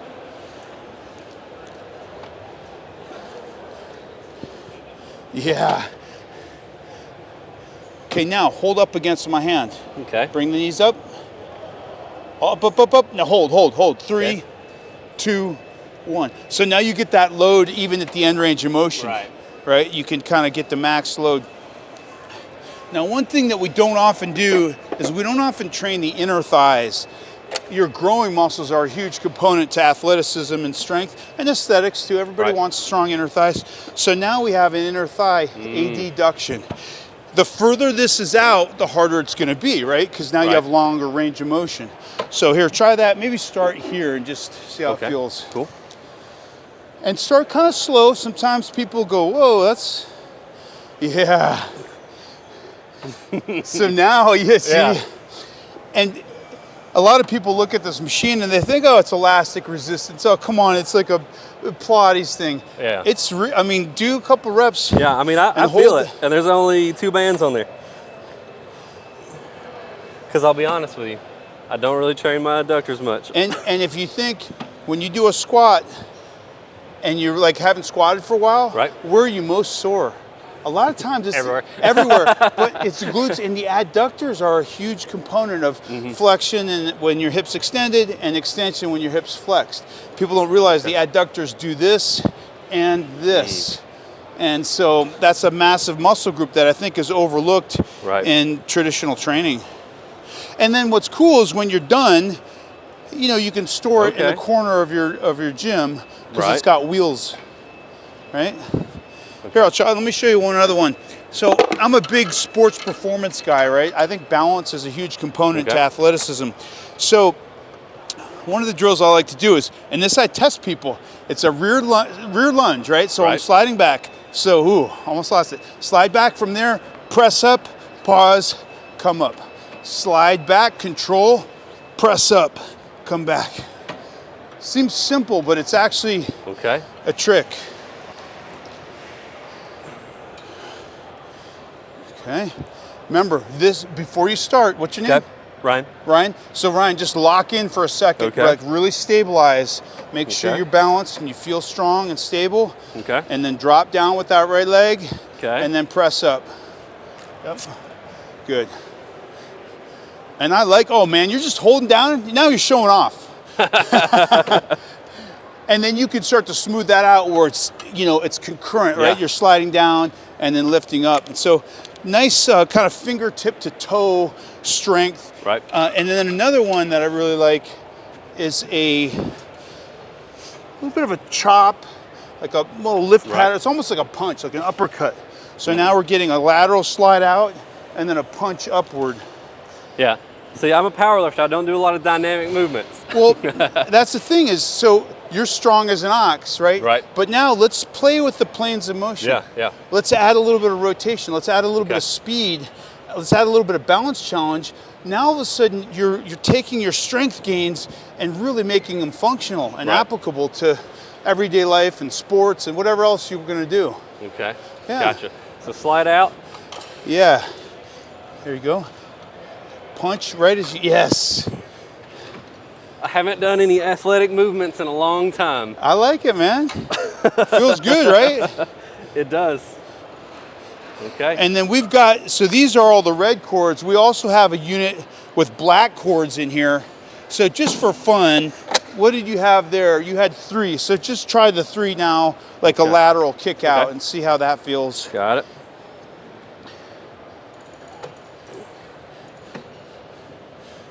Okay, and let me add one more because you're strong. Okay.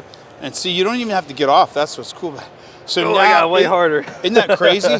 So do a couple more. And I just want to share a concept with you. So imagine you were going to do a squat or a deadlift, right? And I'm not sure what your warm-up routine looks like. Right.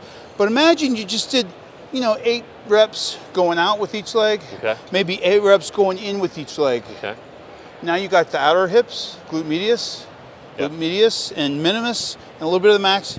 You got all the inner thighs. Now you go into your deadlift pattern and your pelvic girdle is on fire. You're primed up. You're going to be more powerful and strong. Yeah. So it kind of makes sense to, even if you use this as a primer for bigger lifts, Olympic lifts, deadlift, squat. Yeah. And then certainly sports performance. I get into a lot of high rep stuff because I used to do martial arts, and you have to put out power over and over and over again for 3 minutes. And so it's, you know, great if I can lift 500-600 pounds off the floor, but now I got to do it again and again and again. Right. So I lighten the load and I go a little bit faster and more endurance. And this is really great for that. Like you do 15, 20 reps of these lateral ones on each side with no rest, and you're just smoked by the end of it. So.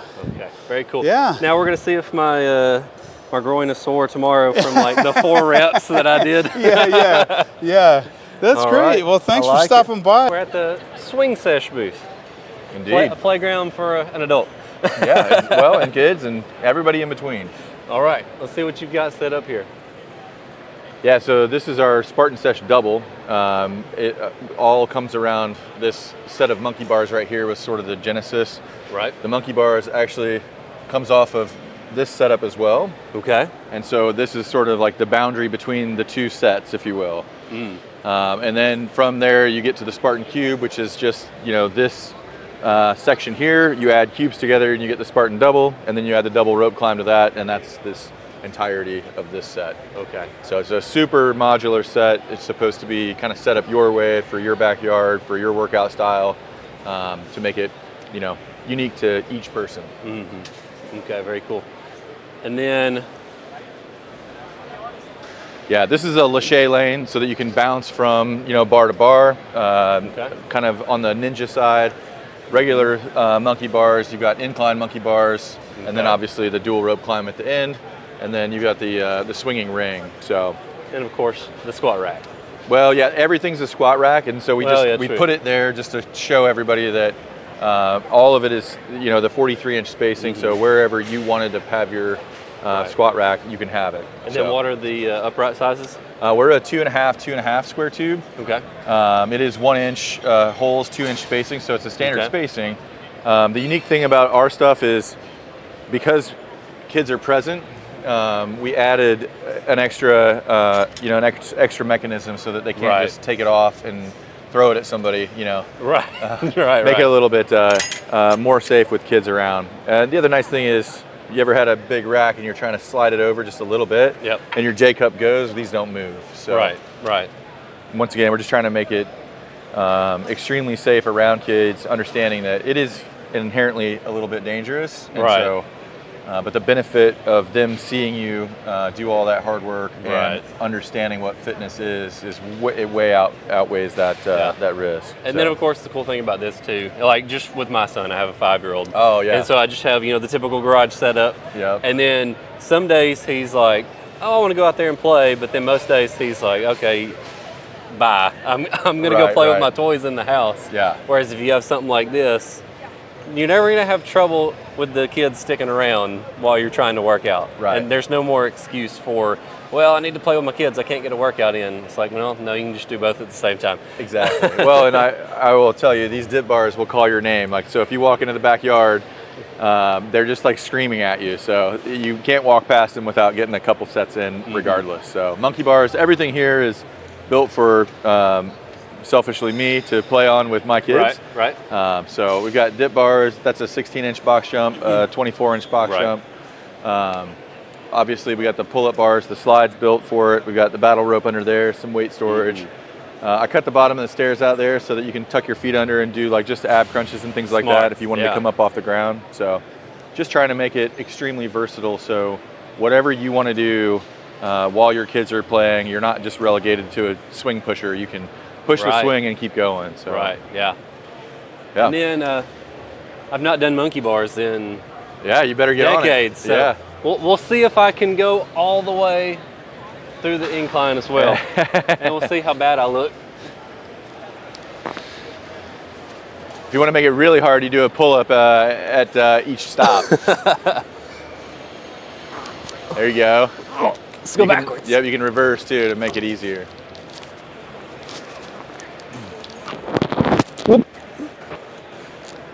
Nice. Well, it wasn't as bad as I thought. It took me a second to get going. Yeah. All right. Very cool. Yeah, the grip cones are very humbling too. If you want to, really challenge yourself. Now it can really make me look bad. I appreciate that. Well, then come do the rings, and you'll. There is no way. So the cheater is wrap over the top a little bit, and it's a little bit easier, but it's still very difficult. There's no way possible. Nope. Yeah. There's when the grip strength competition starts, it's pretty cool because some of those guys can actually like go through it no problem. And then the kids, they have that natural, strength to body weight that is is pretty cool. Yeah, to definitely. see. There'll be a lot of times where my son will want to do stuff. I'm like, look, you weigh 35 pounds. I weigh 200 pounds. Yeah. It's not the same thing. Yeah. So, pretty cool. I appreciate you showing me around. Yeah. Let me put this Looks like there's some new toys to play with here. Yeah, for sure. You want me to go through it with you? Let's do it. Okay, cool. So these are basically our newest version of the Tornado pivot arms. These are the Tornado X arms. So the original arms really only had a 2-to-1 ratio with this front pulley right here. So whatever you were pulling was basically half of the feel weight. Right. So we added a second pulley here in the middle, and this will give you a full 1-to-1. So you can get essentially a full 200-pound feel on a single arm. I have my kit in for those, but it came in right before it was time to come to HomeGymCon. So they're still sitting in the garage in the box. Gotcha, I haven't got to play with them yet. I did see your name on one of the labels. I remember now. Yeah. Yeah. All right, so we'll just set these at the same height. Okay, so if we have, we'll just set it on 50 and 50. So we got the 2-to-1 here. Yeah. So that feels like 25. Right. Right? Come over here and pull this And then I get boy. to test this for the first time. Should feel like 50. Oh, yeah. Yeah. Cool, right? And I like the little guiding mechanism here as well. So it redocks very well. Yeah. Another cool thing, like a bonus trick, is you can actually link these two and get 300 pounds of resistance. So off of a 200-pound stack. So if you wanted to do like a really heavy lat pull down or row, that'd not be me, perfect but for low rows. Yeah, somebody that could, row and pull 300 pounds. You could definitely do that on this arm. Okay, very cool. All right, and then Smith machine here. So the Smith machine, we made some improvements. Okay. So we took the springs out because one of the main drawbacks was the range of motion on the original model. So we removed the springs and we added these new stoppers right here. Okay. These are easy on and off. They have a pop pin and you can just basically slide them in and out. Right. So with this modification, the lowest point is about 6.8 inches from the ground, which is still plenty of, range of motion for RDLs and stuff like that. Cool. And so if we just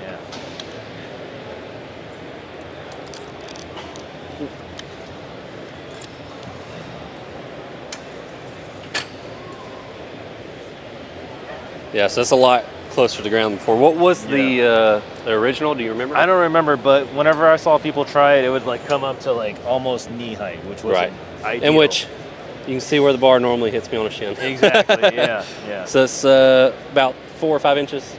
Difference.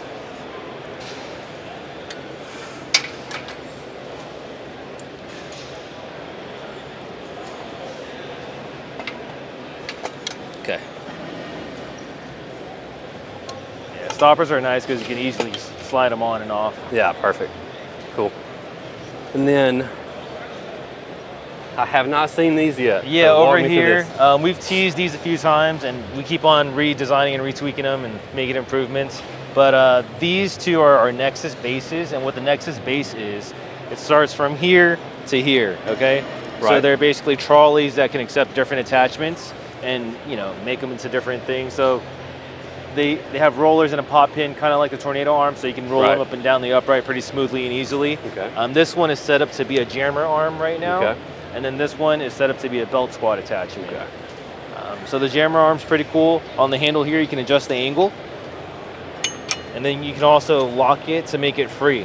So if you want to do any dynamic lifts or whatever, where it requires spinning, you could definitely do that. And it has a bumper here. So anything that requires hitting the ground or hitting the upright will be protected. And so then you could lock this out and then like pull the pin here. Yeah. So it can move left and right. I guess that'd be the way. Yeah. So then it can move left and right. Left and right and up and down. And then this locks out. And so then you can, so like if you had a bench in here and you were doing a press, you can converge. Right. Okay, very cool. Pretty sweet.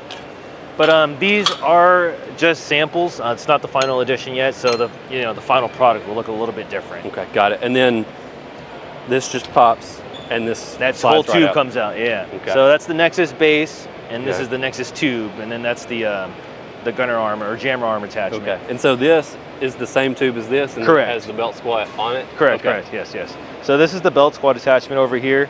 It has a spring-assisted jack stand or kickstand. This is, again, a sample. So right now, this is manual. So basically, whenever you lift it up, you have to manually use the handles here to kind of make it retract. Right. And then manually bring it back down. The final one, I know for sure, will be automatic. Okay, very cool. I like that. Yep. And go ahead. A lot of room for plates. A lot of room for plates, yes. I think that's the longest weight arms I've seen for a belt squat. I think so too. That's pretty cool. Yeah, and then over here we just have some new storage solutions for your RX3 or Tornado racks and stuff like that. So we have the pegboard, which can mount in the back of your tornado rack, so you can store your grip attachments and stuff like that. And this is the pegboard tray. So for smaller things like, you know, mag pins, extra carabiners, things like that, you just throw them in here. And then over here is our Viper tower. So this is a single stack 200-pound cable tower with dual tornado arms that share the same trolley. It originally was a wall-mounted only wall-mounted only tower, but we're actually releasing brackets to flare it out to the left or the right side of a rack, kind of like how we have it set up here. And this is this counterbalance one, or is this not the counterbalance? This is not counterbalance. So the counterbalance is going to come out for the Phoenix, which is a little bit taller and it has the feet that make Will it there be a counterbalance for the Viper? Because I know somebody was asking me that in the comments. Yeah. So since this unit is so compressed, it's really hard to fit a counterbalance in there. So we don't have any immediate plans for a counterbalance. And then plus with the normal configuration where it's like coming out to the side, that's what I said in the comments. I'm like, well, I don't know what they've got planned, but it would be really hard to come out with a counterbalance just because it's hugged up against the wall, whereas on the Phoenix Tower being freestanding, it can the weight can overhang both sides. I did see some users come up with a really cool DIY hack. It's like an external counterbalance, and they used like it was like a construction counterbalance or something that just hung on the top, but it seemed to work pretty well. But as far as something from us, I don't think it's in the works right now, to be honest with you. It'll take a lot more thinking and figuring to come up with something that'll so work. tight in there, so it's not an easy thing to do.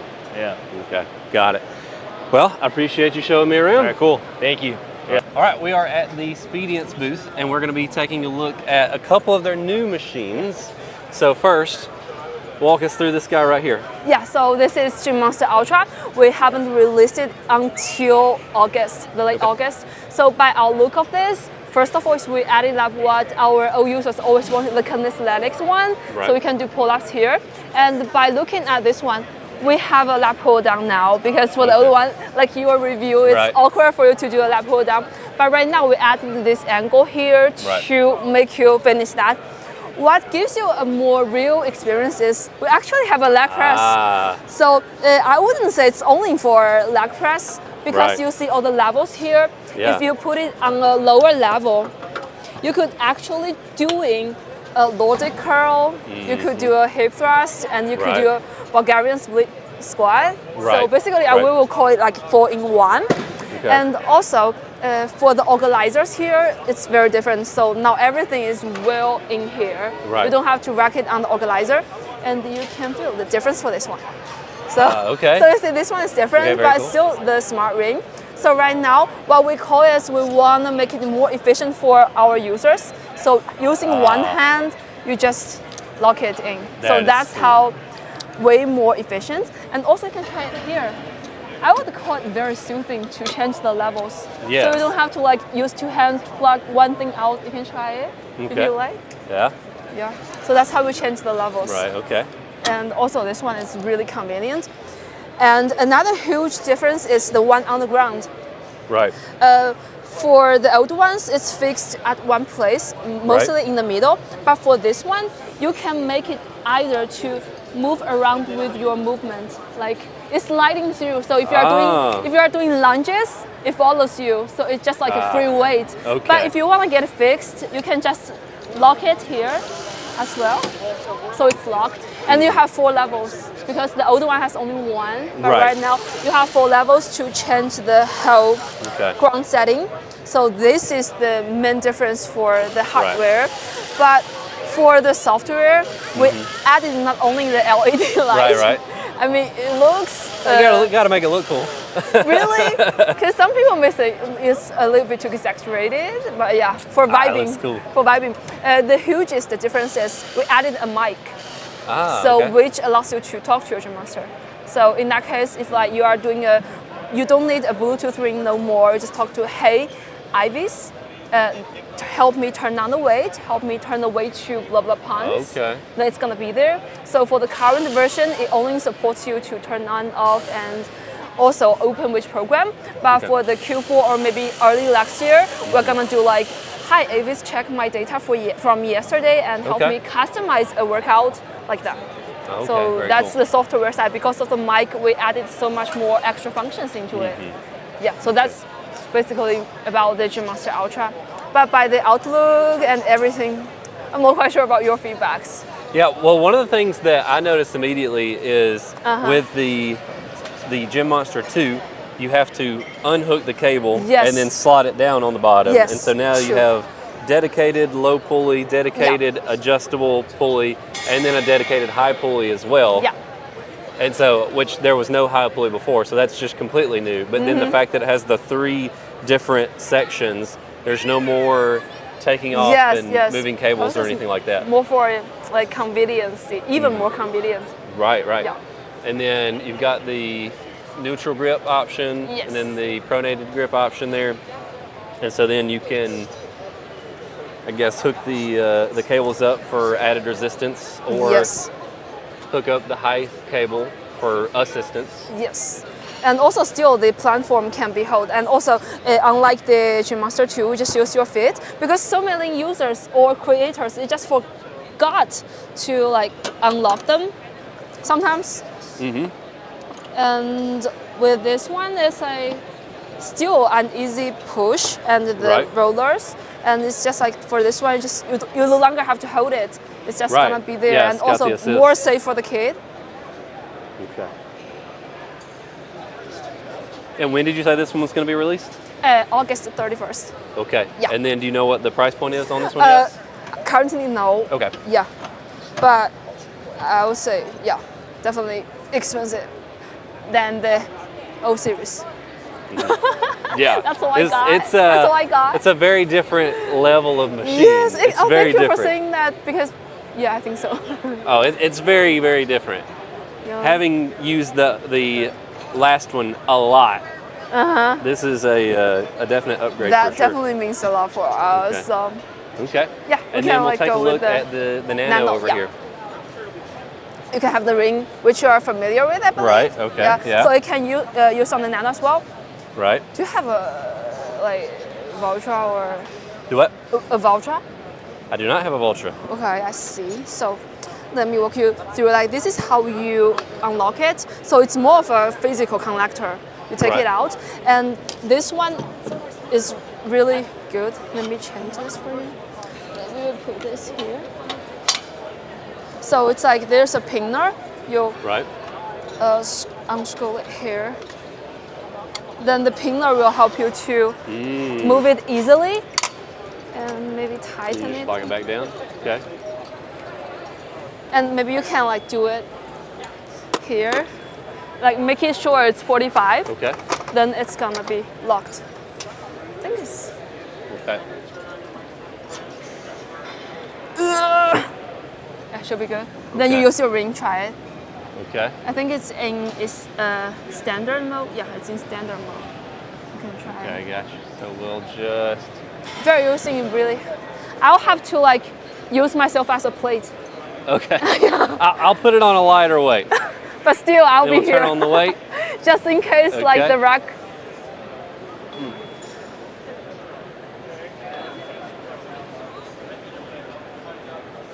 Okay, that's very cool. And then so to change the modes, you just hit the little square in the corner here. So then sled, is that a new mode? Yes. Okay. You can check it here. This is the new version. So we added the sled rowing and skinning. So the rowing is for the rower right there. And the skinning is just like, because we are HYROX official partners, so we have all the accessories there to help you support HYROX doing. Okay. And for the sled, it's like the sled pull and sled push. It's like, we can mimic it a little bit. It's like when the cables are going out, it stays. You see, it's not contracting back. So we can keep pushing. And what differentiated from the others is like the cable length is like 18 feet.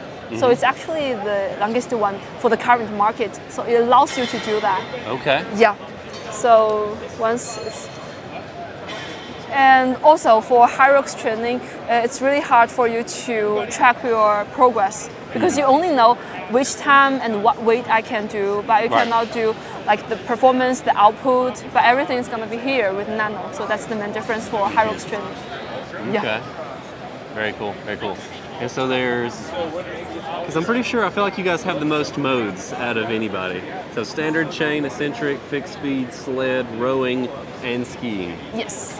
Okay, very cool. Yeah, we just like for Gym Monster, we have one more extra. It's like the Pilates. Okay. Yeah, but for this one we don't have that. Yeah, Okay. no need to do Pilates Right. with that unit. And when does the Nano come out? It's supposed to come out in September. Okay. September. Got it. Yeah. Yeah. And I'm looking forward to it. Yes, I'll for sure to arrange one for you Okay. for the review for sure. You do have a power rack for sure, right? Oh yeah. Yeah. So I'll make sure to have one of them for you. Yeah. I have some ideas for some creative uses. Yes, exactly. Because many users and creators, they always tell me, hey Ray, you can use this on blah blah blah blah. You just be safe and be creative as you can. Yeah, we're Right. always happy with that. Right. Okay. Yeah. Gotcha. And so then we've got one hooked up on the Rower. rower here. I would say I love it. Okay. This is the best rower experience I've ever had. You can try it. Right. Not only because of the smoothness, it's also because of the back. You're gonna feel it to be really good. Yeah, I got it for you.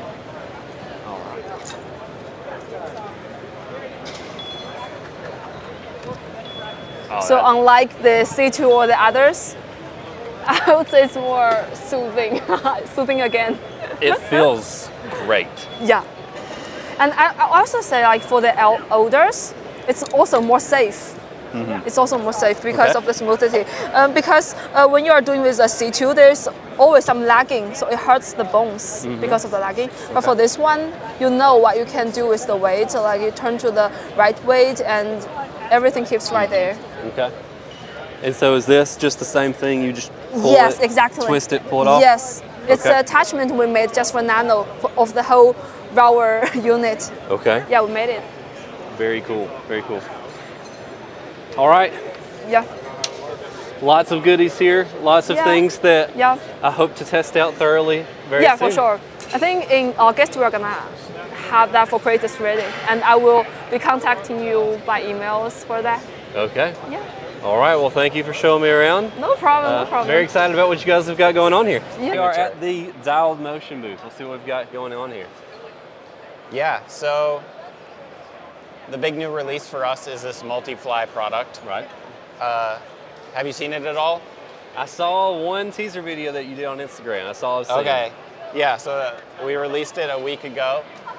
So it's a combination of, it started off as a multi-flight. Okay. And then we kind of had the idea to, can we work in a pec deck? Because it's similar mechanics of how it's actually driven. So it has the adjustment, angle adjustment here, so it can go from vertical down to horizontal to get you this pec deck functionality. Right. We also have a few other attachments, so you can use it as like a multi-hip for like abduction and kickbacks. We also have an attachment so you can do wrist and forearm exercises. Right. Yeah, this is one thing that my wife behind the camera there, she'll tell you. We've had a home gym ever since COVID, like a lot of people. Yeah. I've always worked out in commercial gyms, and so that's one thing I've told her repeatedly is I miss having a pec deck. Nice. But I can't justify using that much space and money for just it's a big pec machine. Deck. Yeah. And so this would be like the one way that I could get a pec deck into the house. Yeah. Feel free to, if you want to try it out. Yeah.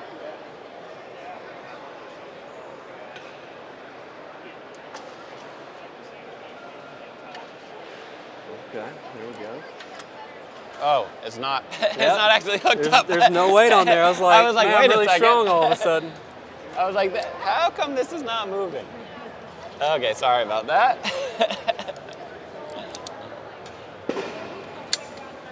All right. Okay, I think you should be good now. There we go. There we go. Now I've got some weight on there. And so then... Yeah, you can use that to adjust the stretch. This is really the first prototype that does all the functionality, so we're early on, but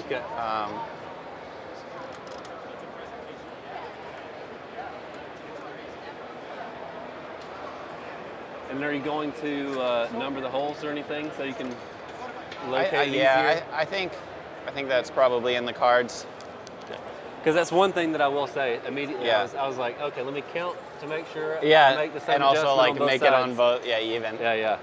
Definitely. All right. Yeah. So that's pec deck, you can also do like reverse delts. Right. I like to do like one-handed for the reverse delts because you can get like a really good stretch with it. So you can just adjust this wherever you want. And then you just want to align the shoulder with the pivot. Right. Okay, very cool. And then you can do like, really get like full range of motion on it.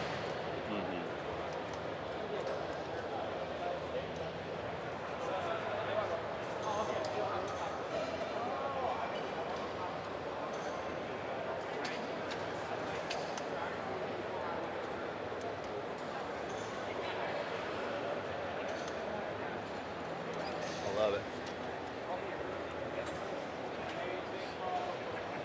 All right, so then because it inclines, you can set it up with a bench to do just like lying back chest flies? Yes. Yeah, so you can, we can set that up. That movement's like the most kind of like tweak it, like get it all, everything lined up. But we can get that set up. Let me just.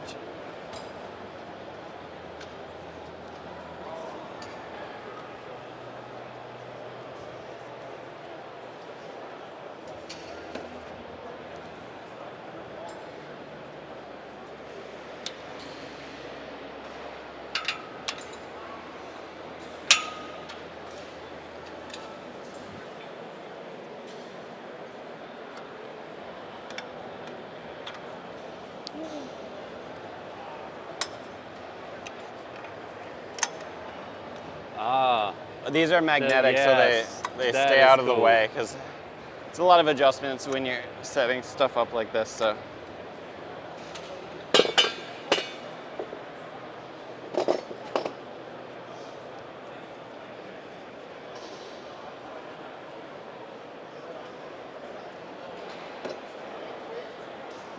Go down one more.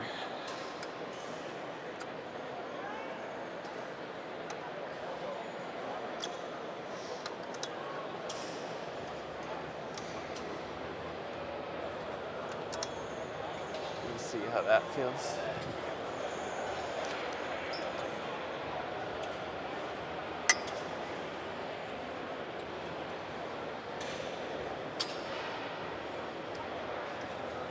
Okay. Yeah, that's pretty good. Yeah, you can also swap these around because right now it's like hitting these, so you can switch left and right so that those aren't in the way. But yeah, you get that little extra range of motion. Yeah. Okay, very cool.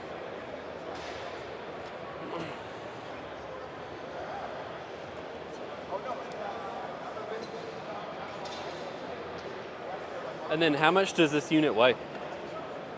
It's about 40 pounds for Is it locked? Yeah, so you have to pull both of those pins. Oh, okay. Pull both pins. Ah, okay. Yeah, it's not too bad, actually. It looks heavier than what it is. Yeah, we've heard that.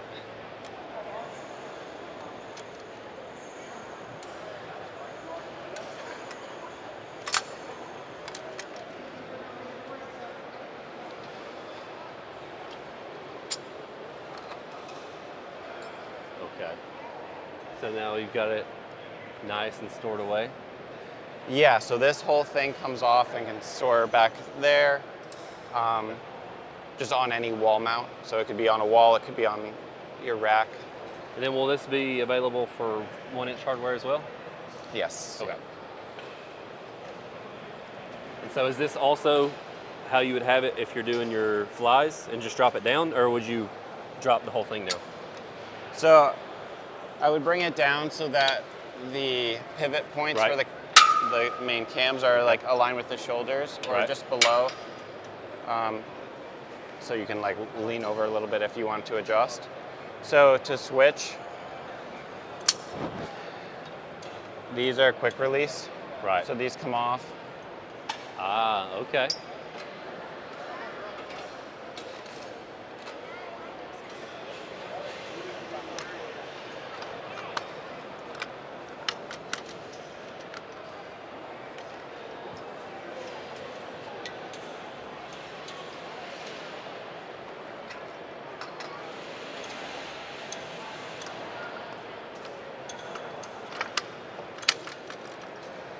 Yeah, so then you can adjust these to be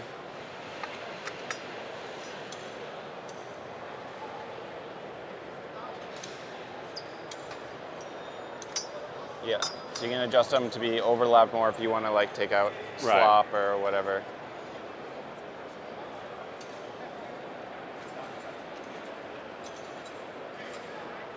And so that's really cool because that's one of the things where, like, I like the idea of a multi-flight machine, but it's like, do I really want to have one more thing hanging off the rack? Yeah. And there has to be a certain threshold for how much stuff can this thing do? Yeah. For me to want to have another thing taking up space. And so there's a lot going on here. Yeah, a lot of functionality. And it is pretty easy to remove from the rack. I know like the gym in general is going to be tight on space, but yeah, if you can have wall storage, this whole thing lifts off. So this just comes off. And then that retractor is still so cool. This pin comes out, so you unlock it and just tilt it, and then it's ready to lift off. So then this whole thing comes off.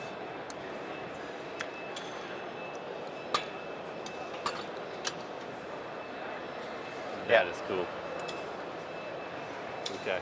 So then we've got the wrist attachment here. Yep. Yeah, we can hook that up if you want. Sure. How many times have you taken that off already today? I had my brother Lee doing like all the demos early on, so I'm rested.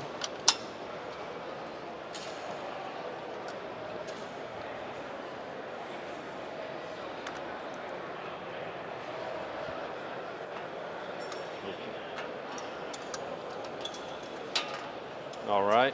All right, I'll swap this one too while we're at it. So this thing just pops on here.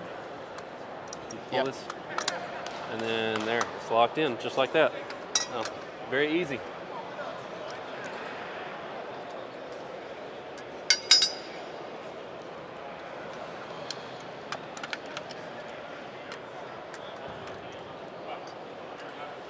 It's very smooth. Yeah, so that one is like you need a lot lighter weight for that exercise. Right. So I've been messing with different ways, but it's like pretty much just a trolley, or that's just the retractor spring. Just the retractor spring, you can already feel it a little bit. Yeah. So I can set it up. Do you want to try this with weight, or we can set up for the multi-hip? Let's do the hip. The hip? Okay.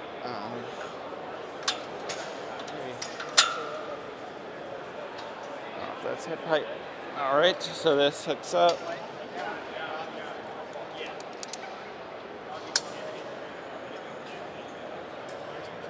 So yeah, you can use this as like I've been using it as a sort of a handle. But yeah, you can bias it over a little bit. That's smart. And then, yeah, that's a little bit. Yeah. Okay, very cool.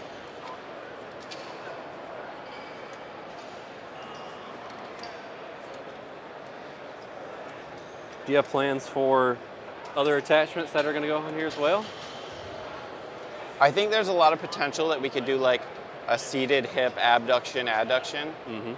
Okay. We've been messing around with that. So yeah, that's something we've discussed. I think there's other possibilities, but yeah, we'll see. Okay. And then when is or any idea on the release date on this? This is early prototype, first one that does all the functionality. Right. I think we had 2 other prototypes before, but first one with all this. I think we're looking at a little over a year for this. Okay. Well, I'm looking forward to checking it out. Nice. I appreciate you showing me around.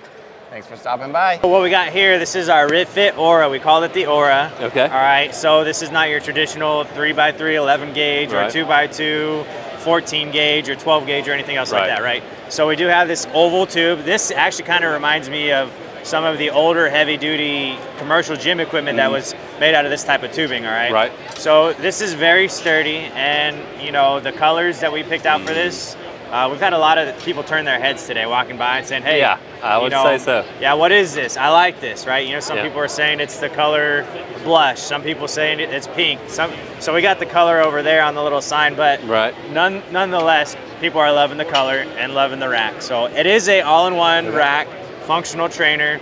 You have a 2-to-1 cable ratio on the sides right here. Right. Your safety, you do have a Smith machine, and the safeties are actually built into your functional trainer. So wherever you adjust your functional trainer or cable trolley to, that's where your safeties are going to stop at. Okay. So you will also have a lap pull down 1-to-1 cable ratio system up there. And then down here you have your low row 1-to-1 cable system right over there. You also, for everybody who likes to look at themselves in the mirror, you get a mirror. Yep. All right, so like, plus, you know, you can flip the mirror backwards. I probably need to flip the mirror backwards, but, you know, either way, you know, whatever. Look at yourself too much. Yeah, right. So, but yeah, all-in-one home gym system right here. And really, like, you know, a lot of our other gear, we'll see, you know, in walkthrough, it's for everybody. It's pink, it's black, it's gray, it's red, you know, so we have, you know, we speak to different types of people, different customers. We want, you know, a gym for everyone is our motto here at RITFIT, so we're trying to make sure that we have, one, something in everybody's budget, and then two, something that speaks to somebody else that's going to help them start making some good decisions. And a lot of people has said, even today, like right before you guys, they're like, hey, this does it for me, this motivates me, this is it. Yeah, this is definitely very different from most other machines that are here. Yeah. I saw it from a distance and I was like, I like that. Yeah, thanks. So blush is the color as of right now. Yeah, it's an all-in-one home gym. It's great. I mean, it's solid, sturdy, and you know, it's even the guys can work out on it. Right. All right. Is that like matching storage right there? So yeah, we do have some accessories that will be a part of the set, but yeah, another mirror for those that again like to look at themselves. You do have the storage. We do have pegboard hooks that'll go on there. And we also have this bench right here. Move this guy out of the way. On this side of the bench, you do have dumbbell storage. So you'll be able to put a few dumbbells on this side. It has wheels and a handle. So this bench also is a flat and an incline bench. So you could go ahead and set it flat, or it is on a small ladder system in the back to where you could adjust it, you know, to do your incline. Yeah, definitely a different system, but this is what people are really interested in right now. Yeah, this is I want everyone to look at my squat rack. There you go. Hey, there you go. Somebody comes over, hey, let me show you this. Yeah. And it's true. Yeah, I mean, that's what literally the people before you guys that were over here, they're like, hey, their lady, she was like, I love this. This does it for me. She was, I think, poor guy, the husband's walking away like, oh man, now I got to do something. I got to buy something. I got to spend money. And, you know, I mean, poor guy, but good. You know, they get to work out together. Yeah. Something that motivates, you know, both of them. Okay. So. Very cool. Well, let's move down the line here. Yeah. Before we started rolling, she was showing me the 3D Smith, which I've never had a chance to use one before. All right, so let's get this bench out of the way before we go.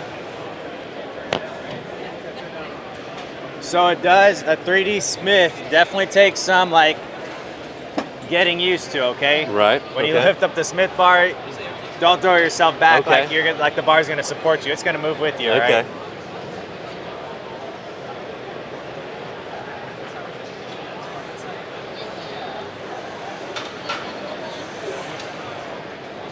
So yeah, so you can see as you're going down, you know, your Smith bar's moving with you, and it doesn't even need to be a lot, but it's the natural movement of your body, right? Right. For sure. I mean, it felt surprisingly just like a regular barbell. Like I said, you can tell just that little bit because you can feel the bearings just a little bit, but other than that, it just felt like I had a barbell on my back. So that's pretty cool. And then this one has a 2-to-1 and 1-to-1 cable ratio system built in. Right. The one thing I like about how these work is if you're doing tricep extensions or you're doing face pulls or anything, you really don't even need to change these attachments because, like for me, I'll just move the attachment like that, right? And then I'll be able to do my, you know, face pull or whatever else, or even tricep extensions. And you don't have to get a, you know, a tricep rope because you can just use both sides, right? Yeah. Same thing for face pulls. You could go out independently on both cables and go way back, get good range of motion. So yeah, this one's called the P9. We had a version that's PPCO2 and a PPCO3. A lot different than this. This one is called the P9 though. It's gonna come in pink, black, or red. Okay. Yeah, I've tested several of the RITFIT racks. Have you? Yeah. Okay, cool. Awesome. All right. So you know it's a lot different than the other two then? Yeah. All right. Yeah, the most recent one I tested was the original M1. The original M1? Yeah. So this is similar to the original M1. This is the M1 2.0. So the biggest difference with these is we made adjustments for the pull-up bar. Right. The one you tested should have had a straight pull-up bar. Right. Still multi-grip, but it was flat. So we increased the height a little bit, and then we added all aluminum pulleys throughout the entire rack system. And then from there, we just kept adding on and adding on and adding on. We've added so many different attachments for the M1. 2x2 systems like the ecosystem, I could probably say, you could probably quote me that I'm correct, is that I think we make the most amount of attachments for the 2x2 system from one manufacturer. Yeah, there's a lot of different attachments 2x2 out in the market, but from one manufacturer, I think at this point we're the leading manufacturer for 2x2 attachments from one brand. But yeah, so we've added what some people will call tornado arms or pivot arms. Right. We've added those to the M1 with upgraded pulley systems. The uprights, we increased the gauge, or there's an option to increase the gauge from a 14 gauge to 11 gauge. Okay. And then we didn't want to be wasteful, so we're like, okay, well, what do you do with the old uprights? Right. So then we were like, okay, well, let's use those old uprights as a storage system right here on the side. So this is the old uprights for the M1. Okay. And then so if you buy this kit, it'll come with the upper brackets, the pegboard, and the supports in the back. But you'll reuse your M1 upright. So, very cool. Yeah, and especially like if you're getting jammer arms, like where do you put jammer arms? You know what I mean? Yeah, They're kind of heavy, so right here, you don't have to go find them, find a spot for them, they'll just store right there. So, but yeah, the M1 I still own the M1 actually. I could own any rack that we have. Right. And right now I still have the M1. I mean, it does great. Okay. Very cool.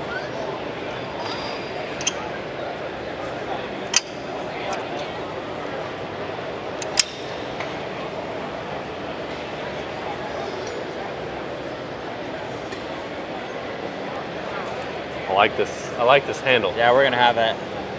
It's not out yet, but we're gonna be having it for you guys. Okay, very cool, very cool. But yeah, I mean, this is tried and true, the 2x2. Actually, if you go back and you look at some of the classic weightlifting or bodybuilders, a lot of the squat racks were 2x2. I mean, you're talking about 3x3, yeah, maybe when you go to a commercial gym, but if you go to where people were actually training, a lot of them were using 2x2 racks. 5/8 holes, 2x2. But yeah, so it's tried and true. It's been out for a long time. A lot of people love it. It's our #1 seller. And for a reason. Many reasons. Well, let's move down the line because it looks like you do have some 3x3 Yeah, over we do there. have some 3x3. So this one we're meeting there, or we're getting there. This one's not 3x3 yet. Right. All right, so this is our M2 3D Smith machine.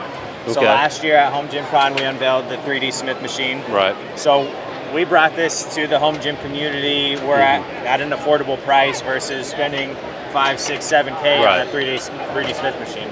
Right. And then so since then, we've released it.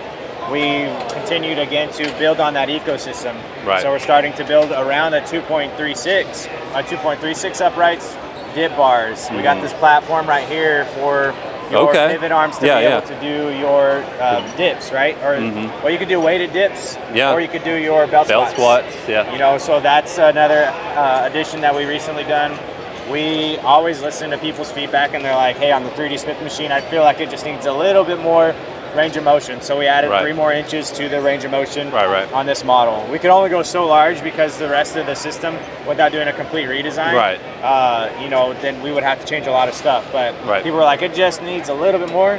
So that's what we ended up doing, adding a little bit more range of motion. We also added this gray color, and then we added the gray, the 11 gauge for the 2.36. Right. Everybody's 11 gauge this, 11 gauge that. Okay, well, here's 11 gauge, 2.36 by 2.36.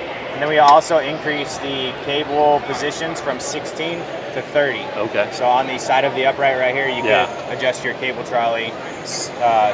Instead of 16 positions, you have 30. Right. So you've got the 3D Smith in the 2x2, in the 2.36. Are you going to have one in the 3x3? So for that rack right now, no, but we do have the M3 that is not here today. Okay. He is sleeping in. No, he's so he's at my showroom actually. So, but we are working on a version of a 3D Smith for the M3. So the answer is yes. Right now, it's not, but the answer is yes. Right. Because I think the big thing now is just because since basically every company has a 3x3 with 1-inch holes at this point, just the ability to add any and every attachment that exists pretty much. And so if you can get the 3D Smith in a 3x3 and then have all of your attachments that you can hook up to it. For sure. Third-party stuff as well. Yeah, absolutely. So, okay. So, yeah, we'll have it. Okay. And then, speaking of 3x3, let's take a look at the 3x3. Yeah, so this is our 3x3 bench. We're calling it the Mega rack. Okay. So it is our largest rack right now. It's 3x3. Yeah. It'll come in 2 different versions, either a 4-post or 6-post. Okay. Last year at HomeGymCon, we said we didn't want to come out with a 3x3 rack unless there was something unique about it. Okay. And the uniqueness about this specific machine is that your cable system is not only your functional trainer, it's not only your lat pull down bar, and you don't have to, rig up some weird concoction to get your leg extension, leg curl machine to be cable driven. Right. This is integrated, so it's seated leg extension, seated leg curl. It's integrated to the cable stack system already, and then on the other side over here, you have a dip station. Same way you can do your belt squats over here and be able to have that connected into your cable system. Okay. So definitely something we wanted to, how do you add on to your existing system that you have, and that's what we wanted to do, so that's what we did. Okay. So let's check this out then. Yeah.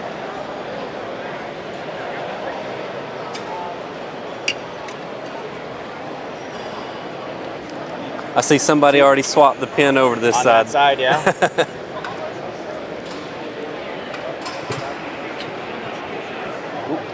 Okay. I don't know if you got one more, if it'll go. There we go.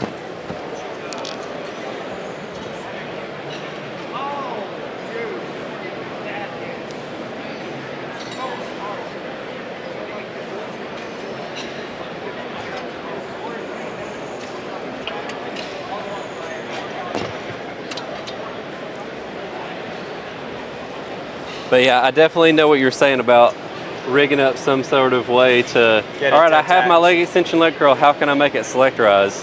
And it's like, all right, well, you're just gonna bolt it to the side of the rack. There you go. Yeah, now you have a selectorized leg extension, leg curl.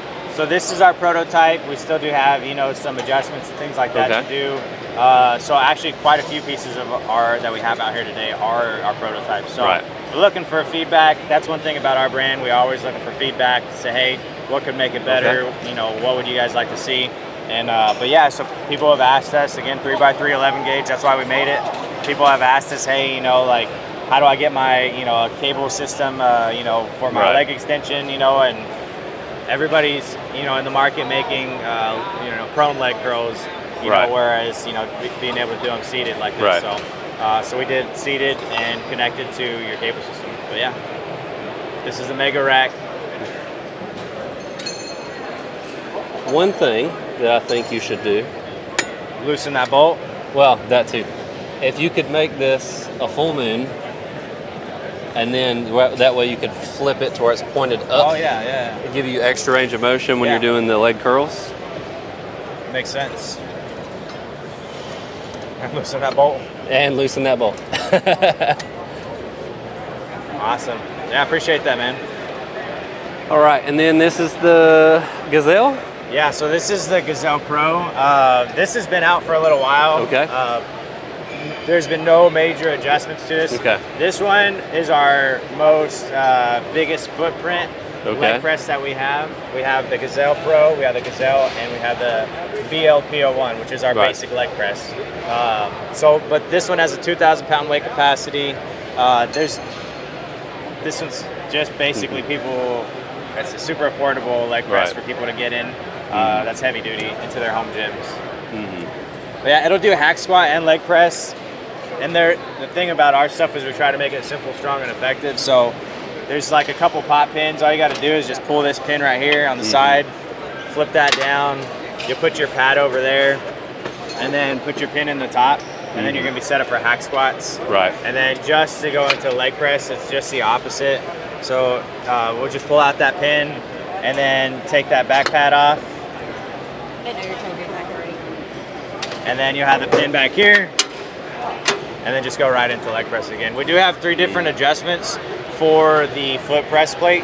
And then down here, we also have 4 adjustments for the position of the foot press plate. Okay. Got it. You know, one thing, if you made this to where the standoff is a little bit higher, so that when it folds back, it still clears the handle. Yeah. Then you wouldn't be limited by the bars for the footprint of the foot plate here. Okay, yeah. And then you extend it out and have a big foot plate. That's true. Because like you have the massive foot plate for the hack squat. Yeah.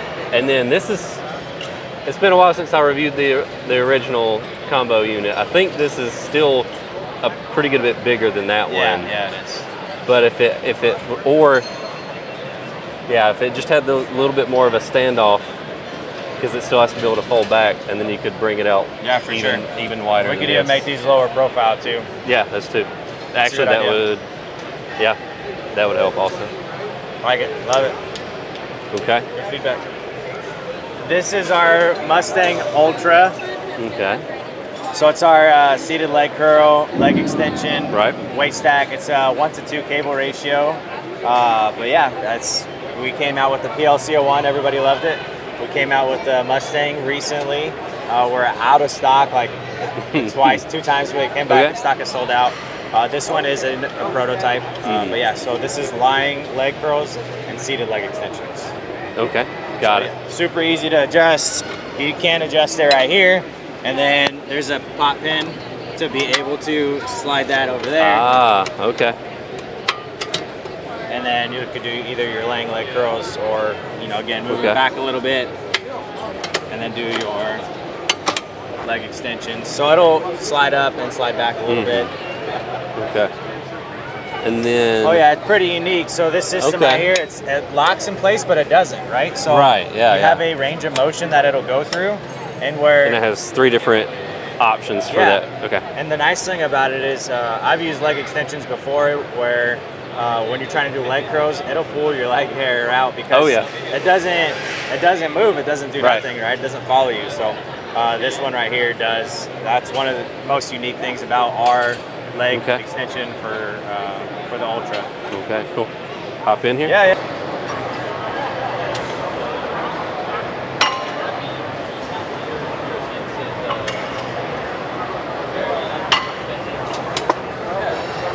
So you do have 2 more positions where you could go back. Right. But we're gonna end up redesigning this lower section right here so this isn't in the way. That way you can get that full stretch. Okay. So, because you still had a couple more adjustment pieces right here, but this was stopping. Got it. This one right here, again, another prototype. So it looks like a 3D Smith machine. Right. Which it kind of is. It's just a miniature version, right? And this is just going to be one of our newer lower body pieces right here. It's a hip thrust machine. Super easy. Again, it's basic. Again, simple, strong, and effective. And that's what this piece is here. It's a 3D Smith machine to do your glute bridges or hip thrusts with ease, really. So. Okay. Very cool.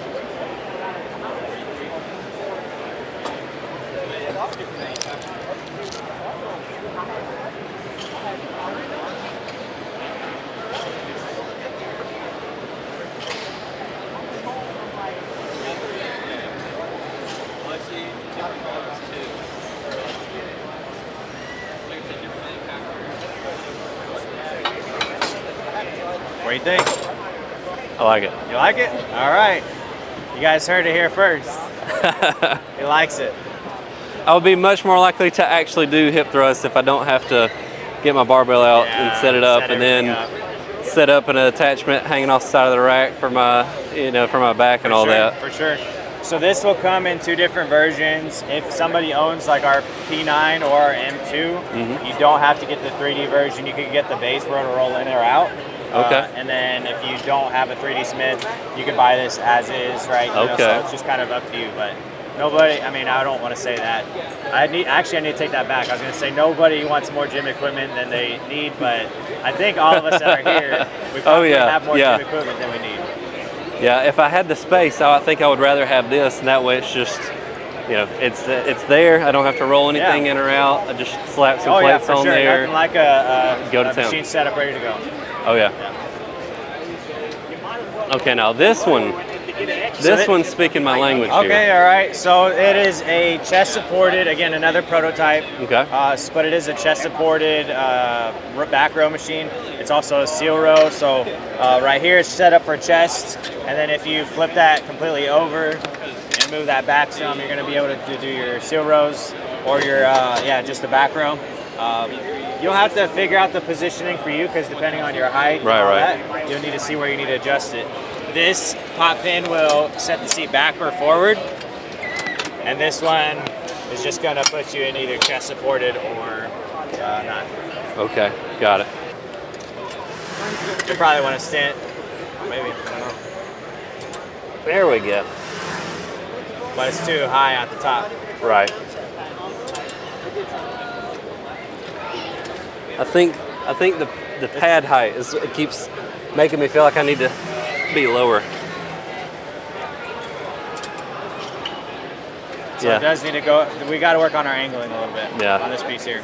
Yeah. So having the higher pad will definitely help. Yeah, for sure, for sure. And then we're looking at doing some adjustments on the handles right here. When you flip this over, your grip position might be different. So that way, when you're doing one type of row, this way how you had it's gonna work. But when you're doing chest supported, you can flip it in a different way, and that'll work that way too.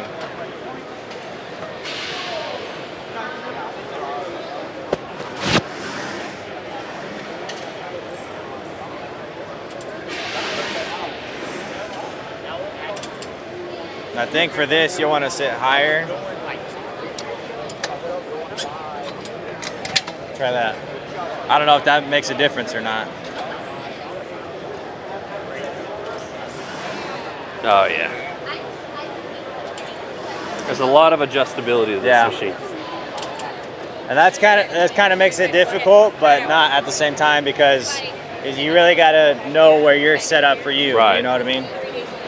Yeah, but also it gives you a lot of options in case you do want to pull high so that you're hitting higher on your back. Yeah, that's true. Versus if I want to scoop myself all the way up as high as I can while still fitting under the bar so I can hit real low. And we also don't want to change too much to where like a lot of back row machines, you have to load up the weight, right? Right. You know, and we're trying to avoid that by keeping a good kind of steeper angle. Right. But again, we do got some adjustments to work on the angling. Okay, cool. Then 2 more. Yep. So this one right here, shoulder press, chest press. Maybe you've seen something like this before. It's converging. The back is assisted by hydraulics to raise up or down. It's probably in the position you need, but again, it is on a little gas shock right here, so you can adjust it up or down. Pop-in system. Okay.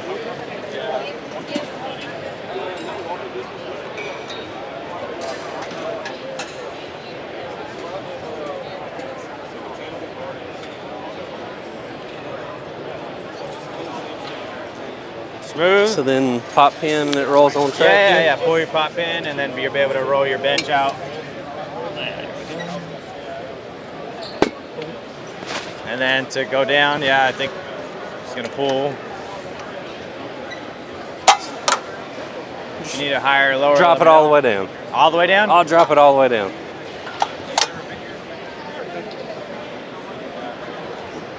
There you go.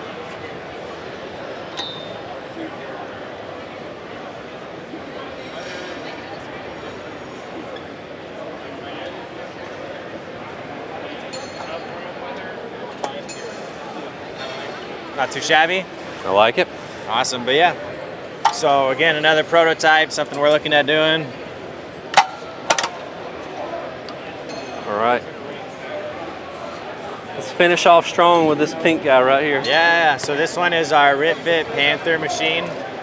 We have one version out already. This is going to be a step up from that. Okay. We did shorten the height of this because the other one was taller and unnecessarily taller. Right. And then we did have added some shields or storage systems on the back of here compared to the other one. Also, this one, instead of the other one being at a fixed position, you can adjust the seat forward or back to where it's just more comfortable for you or what part of your glutes or hips or whatever you're trying to hit. So the cable system is on a 1 to 2 cable system, so you're gonna feel double the weight that whatever you select.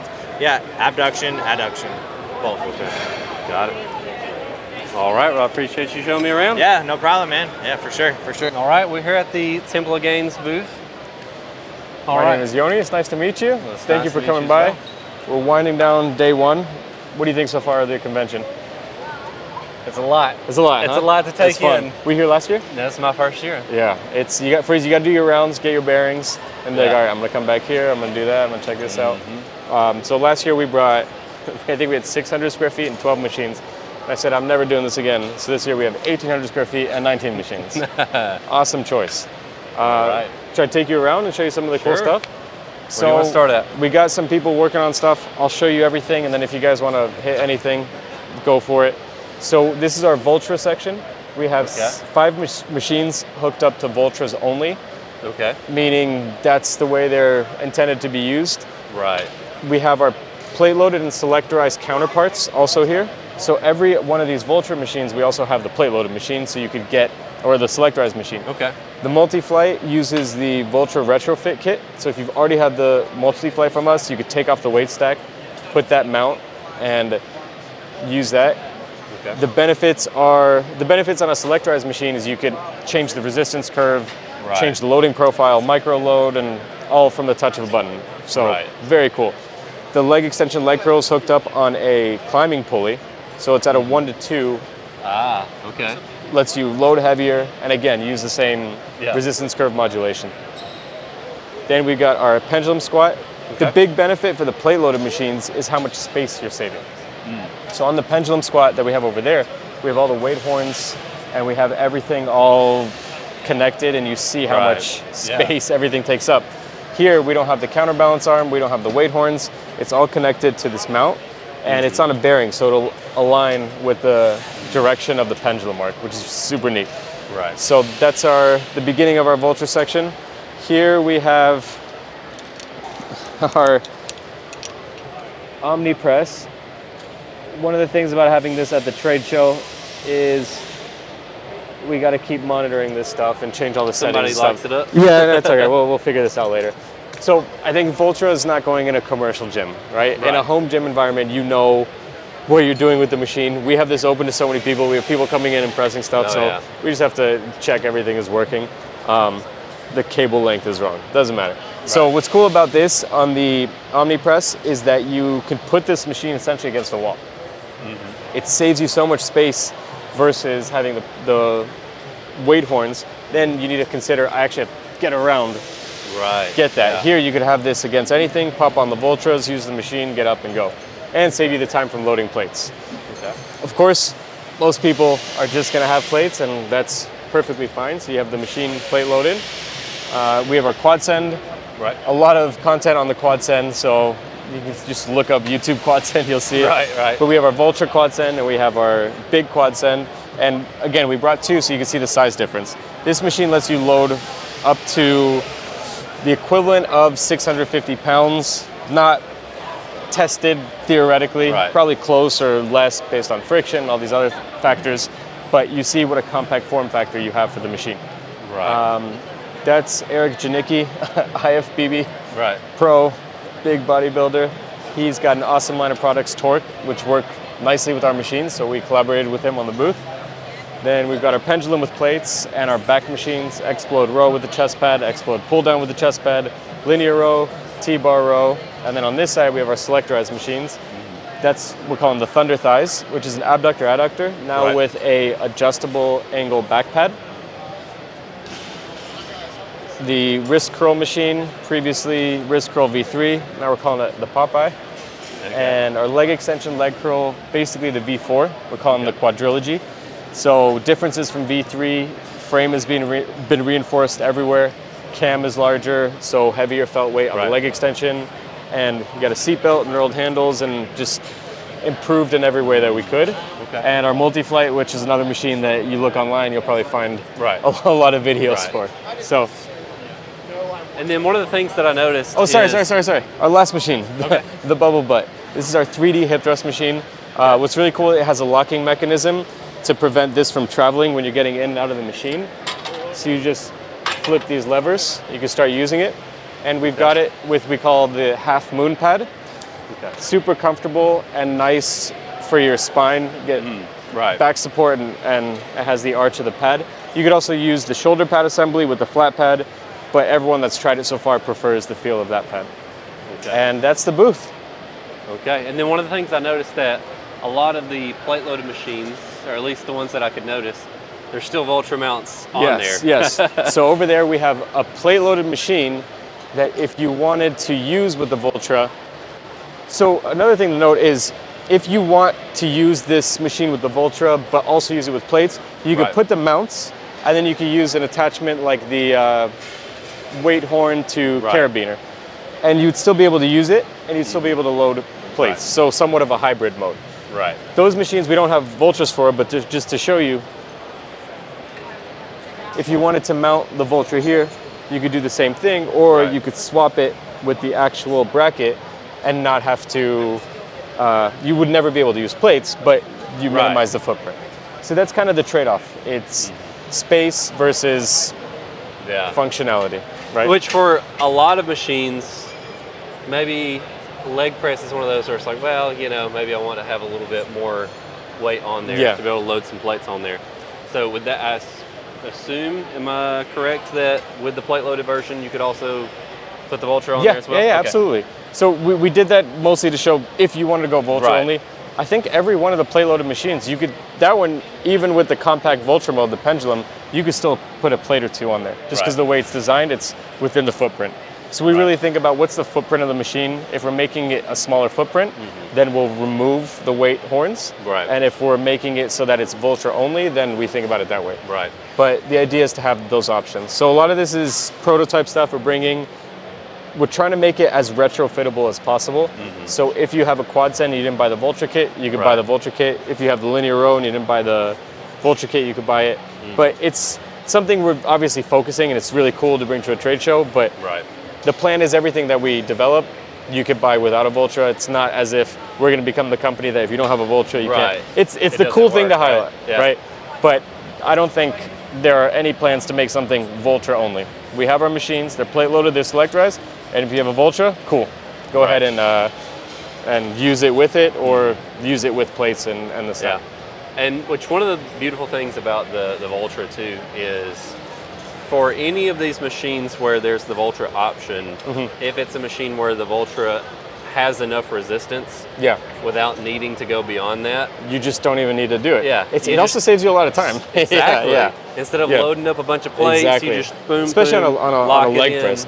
And I'm sure you've had times where you want to work out, you have the plates loaded from the last time you worked out, and you just, I'll just do this. Like, I don't feel like taking them off, putting them on. Not that it's that intensive or time intensive of a thing to do, but it's a convenience thing. So I think people don't talk enough about the convenience of just using a Vultra. Which is that's one of the things too. I always joke when I'm doing leg press, because by the time you stack like 8 pairs of plates, 9 pairs of plates on each side, it's like, all right, well, now it's time to do my next exercise. You've already gotten your workout, which is putting the plates. Which is to take the plates back off. So cool, man. Very cool. Well, appreciate you showing me around. Appreciate you. Appreciate your time. We're here at the TIBBARGUY / Apex now booth. Apex, yes. Formerly known as TIBBARGUY. Yes. All right. So what do you want to see? There's one big product here. Okay. Where do we want to start at? The bench, I guess. Do you want to start at the bench, or what's your favorite one? What's your favorite attachment? My favorite attachment? Ooh. We can start there. Well, I think this is where I have to throw out the disclosure that I haven't assembled every attachment yet. Oh, that's right. Okay. So for those of you watching, I've been testing the Apex bench, but because of trying to get everything done that I needed to get done before I could go out of town to go to HomeGymCon, I was very pressed for time. For influencers right now. Yeah. And so basically my testing has been, I need to use this attachment in this workout today. Let me quickly rip this one box open, put this one attachment together so I can use it in this workout. Then let's just start with the bench. Let's do that. Let's do that. So this is actually, there's a couple new things on this bench that we're testing out, working on. Okay. Some really small details. One thing that we're testing is a different paint. Yeah, I noticed This is that. like a gloss. It's this is like a texture. This is a texture. We're still figuring out how much texture we want to have in the paint. So that's one thing that we're upgrading to make it a little bit more scratch resistant. Okay. And just have maybe a more premium look to it. We changed these. This is a small detail, but changed this to a plastic cap with a logo. And this will be glued in, very secure. It's not going to come out when you're using the Nordic pads. Test this out. Okay. This is an upgrade. It's kind of a bougie upgrade, but we're working on some kind of grips for your handles, or ergonomic grips. So when you want to lift the bench up, you can upgrade to this. Okay. And you want to feel that, just see how you like that. It's kind of contoured to your fingers. Again, this is just an extra thing. Like this is extra, okay? But how can we make it even better, even though we don't have to? This can go on anybody's bench that's bought it. You don't have to buy a new bench to get this, but this could be a little upgrade for people that just want to have a better feel, a better experience. And we're not sure if we're going to make this plastic or rubber yet. It's just something we're testing out. But that's a new little feature that we're working on. We got the clear coat colorway coming. That's something else we're working on.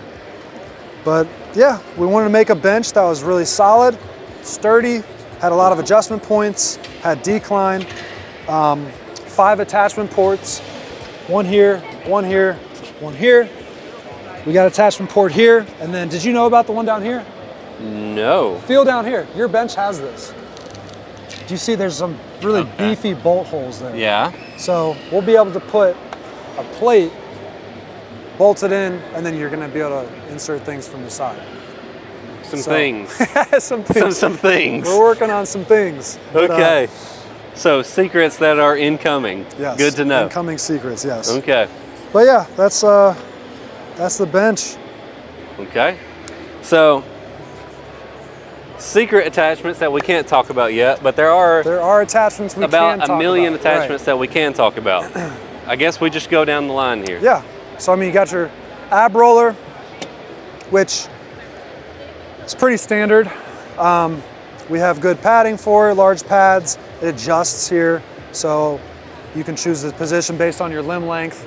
And then we added knurling to this part, so if people wanted to hold it here for the leg raises, which I can show you over here. If you flip the ab trainer around, you can use it for leg raises. With these handles, I almost kicked him. And yeah, that's the ab trainer, pretty simple. Ab trainer. And then we've got, all right, so this is probably my favorite. I was gonna say, have you opened this yet? Yes. I opened it. And actually, my last workout that I did before coming here, every single one of my exercises in that workout used the Apex bench. Okay. Because I did bench, I did weighted sissy squats with the matrix machine. Okay. Actually, nice. I think, okay, no. Yeah, sissy squats is with this. Yeah, so I did the sissy squats with the matrix machine. I did preacher curls. I did I used it like a halfback bench for some overhead triceps. Yeah. And then I had the landmine off the front of it, and I was doing some landmine 180s for some abs at the end. So I didn't even realize that every single exercise that I did that day was with the Apex. And I'm like, okay, so it has some range. yeah, it does.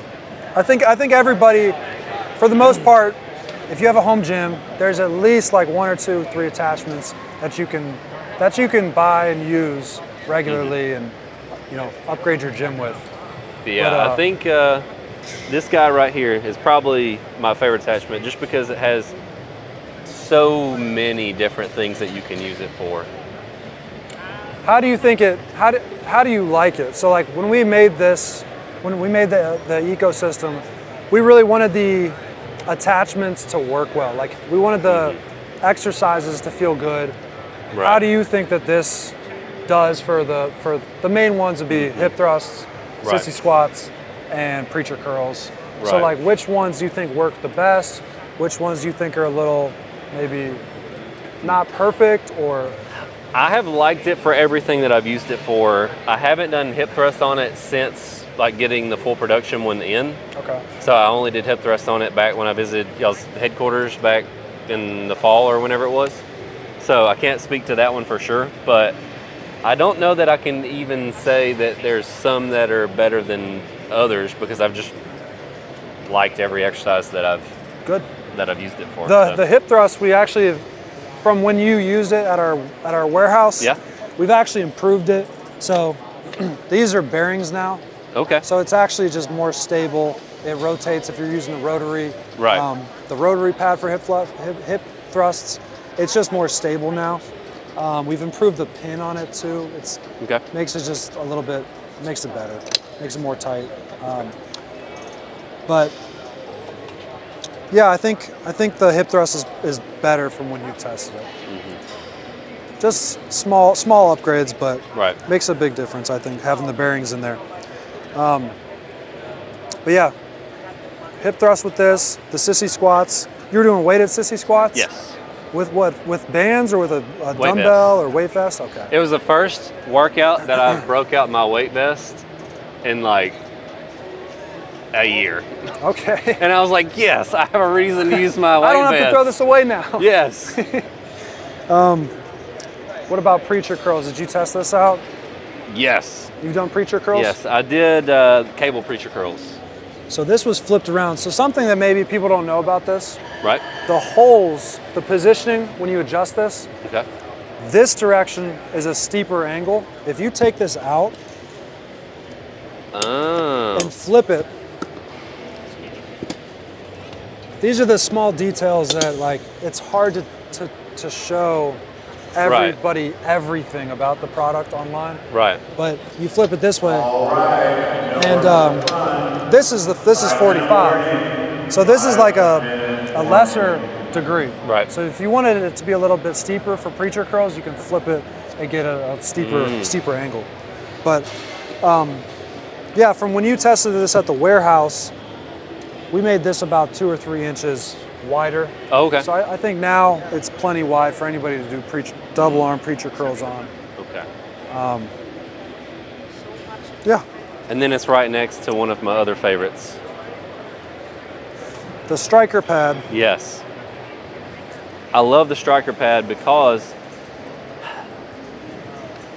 one of the things that I have said a million times on the channel is I am the world's laziest fit person. If I have to do too many knobs, if I have to like attach stuff, no, I'm just not gonna do it. Right. So I think this is, there has to be a certain level of how good something is and like what it allows you to do or do better in comparison to how much time it takes you to set it up. Yeah. And so one, this takes very little time to set up. Because, I mean, you literally just pop the pin, pull it out, slide it back in, and you're good to go. So it's very fast. And it is a noticeable upgrade over having a bench that just has the folding head pad. Because with the folding head pad, you're locked in at 12 inches or whatever the width of the pad is. And so you just don't get that scapular protraction.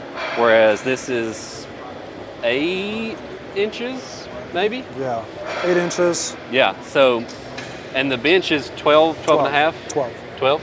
Okay, so 4 inches difference between this pad and the back pad, which makes a world of a difference. That's your shoulders. In terms of, in which I'll just come in here and demonstrate it. And so you can see how much my shoulders are able to round over to get that nice stretch in the traps and rhomboids there.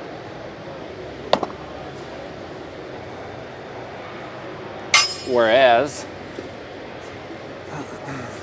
so this isn't going to be the perfect demonstration, but if you just look at where this lines up with my shoulders here, it's coming almost all the way out to my shoulder joint. And so you don't get any protraction doing it that way. Yeah, it's a great point. So I love this guy. Yeah, and I see you have it over here. So we got it set up just so people can come by and get on here and go right into preacher curls with this, or you can have it for tricep extensions or shoulder press. Right. You can have a cable machine in front of you, chest supported rows. Right. And there's a lot of different exercises you can do with it. Okay. And actually, if we come back over to the matrix machine for just a second, now that you have the leg and the detachable leg / dumbbell barbell holder, have you considered making a wider version? For this? Yes.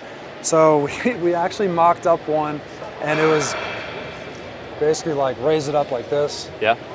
And it's something we were looking at, but I just don't know how many people will want it. You're saying to basically be able to plate load it from there, right? It's something we have actually made a sample of, but we're not sure if we want to launch it or not. That's where it would be a double-edged sword, because it would be a lot better for putting your barbell or your easy curl bar on there, but it's how many people bigger thing are using to this? Maneuver and keep up with. It's more expensive, it's heavier, you got more adjustments. So it's, with all this stuff, you gotta play all that into consideration, you know? But yeah, that's something we have messed with. Cool. Let's keep moving down the line here. So, power tower. I have not tested this one. This one is still in the box. Okay. Well, you might as well test it.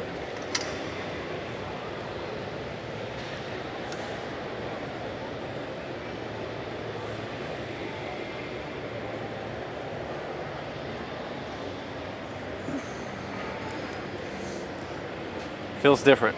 Feels different. What did you change on this one? So, from the, so yeah, when you last tested it, this and the dip bar were the same product.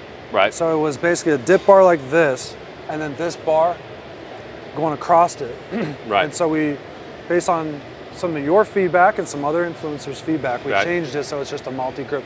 Chin-up bars, that's the power tower, and then we have the dip attachment separate. Right. And so, big change. Honestly, I think it was a really good change. But gives you a bunch of different grip options. Maybe somebody who doesn't have a squat rack or a power rack already, doesn't have a place to do chin-ups, this could be a good option for that individual. But we've made it more solid. Some fine-tuning of things so there's less wobble on it. Right.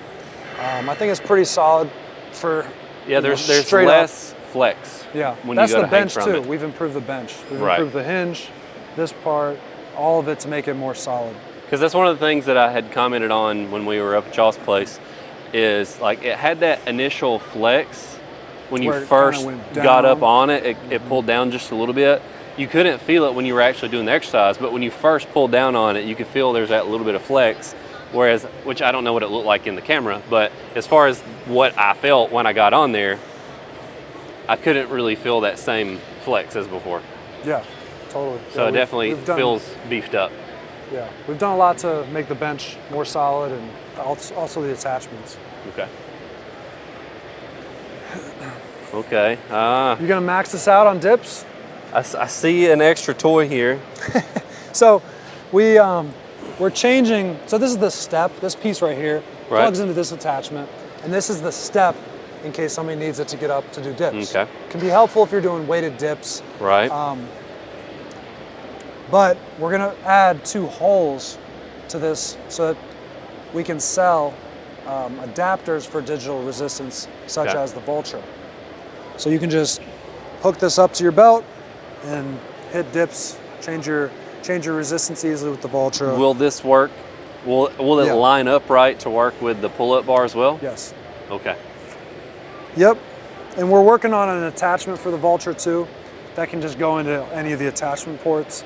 And like, for example, for the ab trainer, I've already tested it, but using that, just holding the weight here, the Vultra cable and doing sit-ups, that feels great.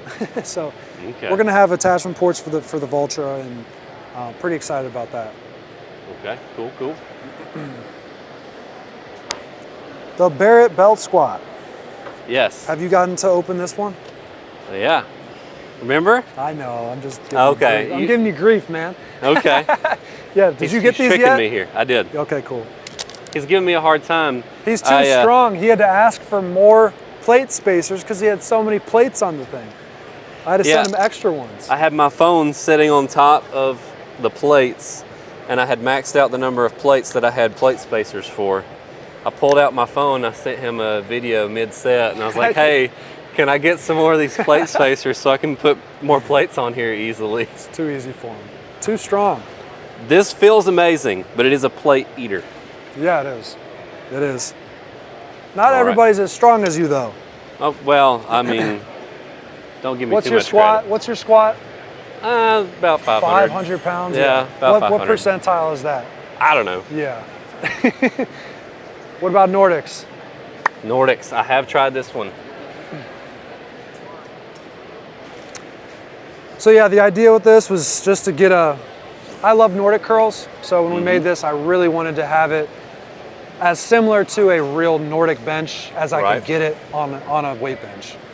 Got the split pad so that you got a wider base to do your Nordic curls from. Got the foot plate, got the grip on the foot plate, oversized pads, it's very adjustable. You can even do your Nordics at a regression or even decline if you wanted to. This can actually go and do 10-degree decline Nordics for those crazy people. I can't quite do a decline Nordic. I can do a flat one, not decline. Yeah, decline's rough.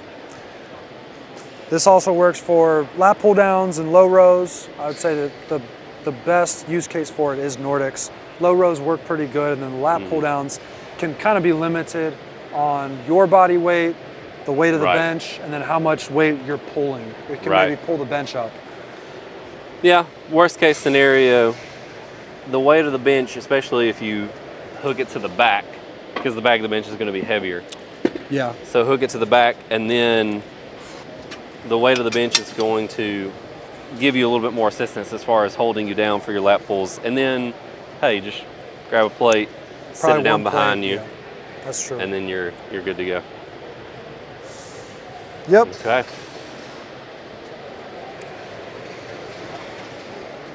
Don't hurt yourself. Leg trainer. Oh, well, I can't do that much weight. But we've got the cable hooked up here as well. Cable and bands are both ready to go. Oh, this actually has the bands connected to it right now. Okay. So I guess we'll hop in here and demonstrate. We'll see if I'm strong enough. Careful. Have you gotten to open this one yet? Yes. I put it together right before I came here, but I haven't actually used it yet. So we really wanted to focus on I don't know, how many leg extension machines have you had that connect to benches? Have you had any? Some of them, 3. they'll kind of like teeter off to like one side or the other. Yeah. We really tried to make it as straight as possible by having the bearings and having a very snug fit there. Large oversized pads. The starting position of this gives you a really good stretch at the beginning. And also the positioning of the loading bar makes it so you don't have to use as much weight. It feels pretty heavy. And also too, from the start, you have a good amount of resistance. Whereas the very beginning when your feet are moving, it just doesn't have as much resistance in the you can tell that the way that you've angled it, plus putting the pad behind the post to get the extra stretch, you're starting with a little bit of tension already. Yeah. Yep. And then, the bands, they can just stay. You can just keep the band on the band pegs, and then whenever you want to use them, you can just hook them on. So that's kind of a cool feature. You can just leave the band there at all times. Okay. Very cool. And then, landmine. The most important attachment of them all. That's right. Yeah, I think this is a pretty simple attachment, but there's some key features other landmines have, but not all. But you got the plastic sleeve, going to protect the barbell. You have a rubber bumper on the inside to protect the end of it. I think you might have told us we needed to get that from the last time. We changed it so there's bearings for this and then bearings for it to move up and down. So it's a lot more smooth now. And one thing I like about it, I don't use landmines a whole lot, but at my home gym, I've got 2 of them at the base of my squat rack. Right. And they just always sit there and they're kind of in the way. So like this, when I do want to use it, being able to just plug it into your bench and use it is nice. I mean, there's other ways to use landmines. You can put it in the corner of your room and use them, but it's a pretty quality landmine. I love it. And then we've got this random dumbbell. If you don't lift this, one hand. One hand? Yeah, one hand and lift it. Lifting it is the easy part, but you have to have the grip strength. Okay. How heavy is this? 220. 220? 100 kg, stainless steel. Yeah.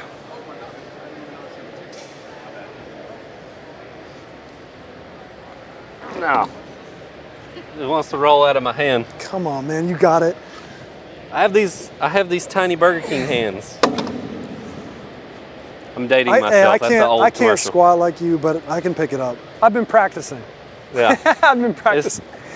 Look at these tiny fingers.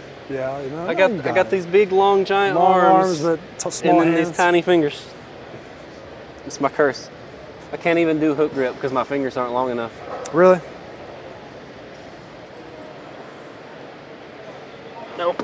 As soon as it bends, it gets a lot harder. You get one side off, and then the other side, you got to get off the ground. But next year, I'll send you one, and you can work on it for next year. There we go. But give me some chalk or a strap or something. That would do it. Because deadlift strength-wise. Oh my gosh, you launch warm it. up. You can launch it, yeah. All right, well, thanks for showing us around. Yeah, it was fun. Good to see you again. Yeah, good to see you, man. 7.5 hours later, we are back to the room. Day 1 in the books. Stay tuned for more tomorrow.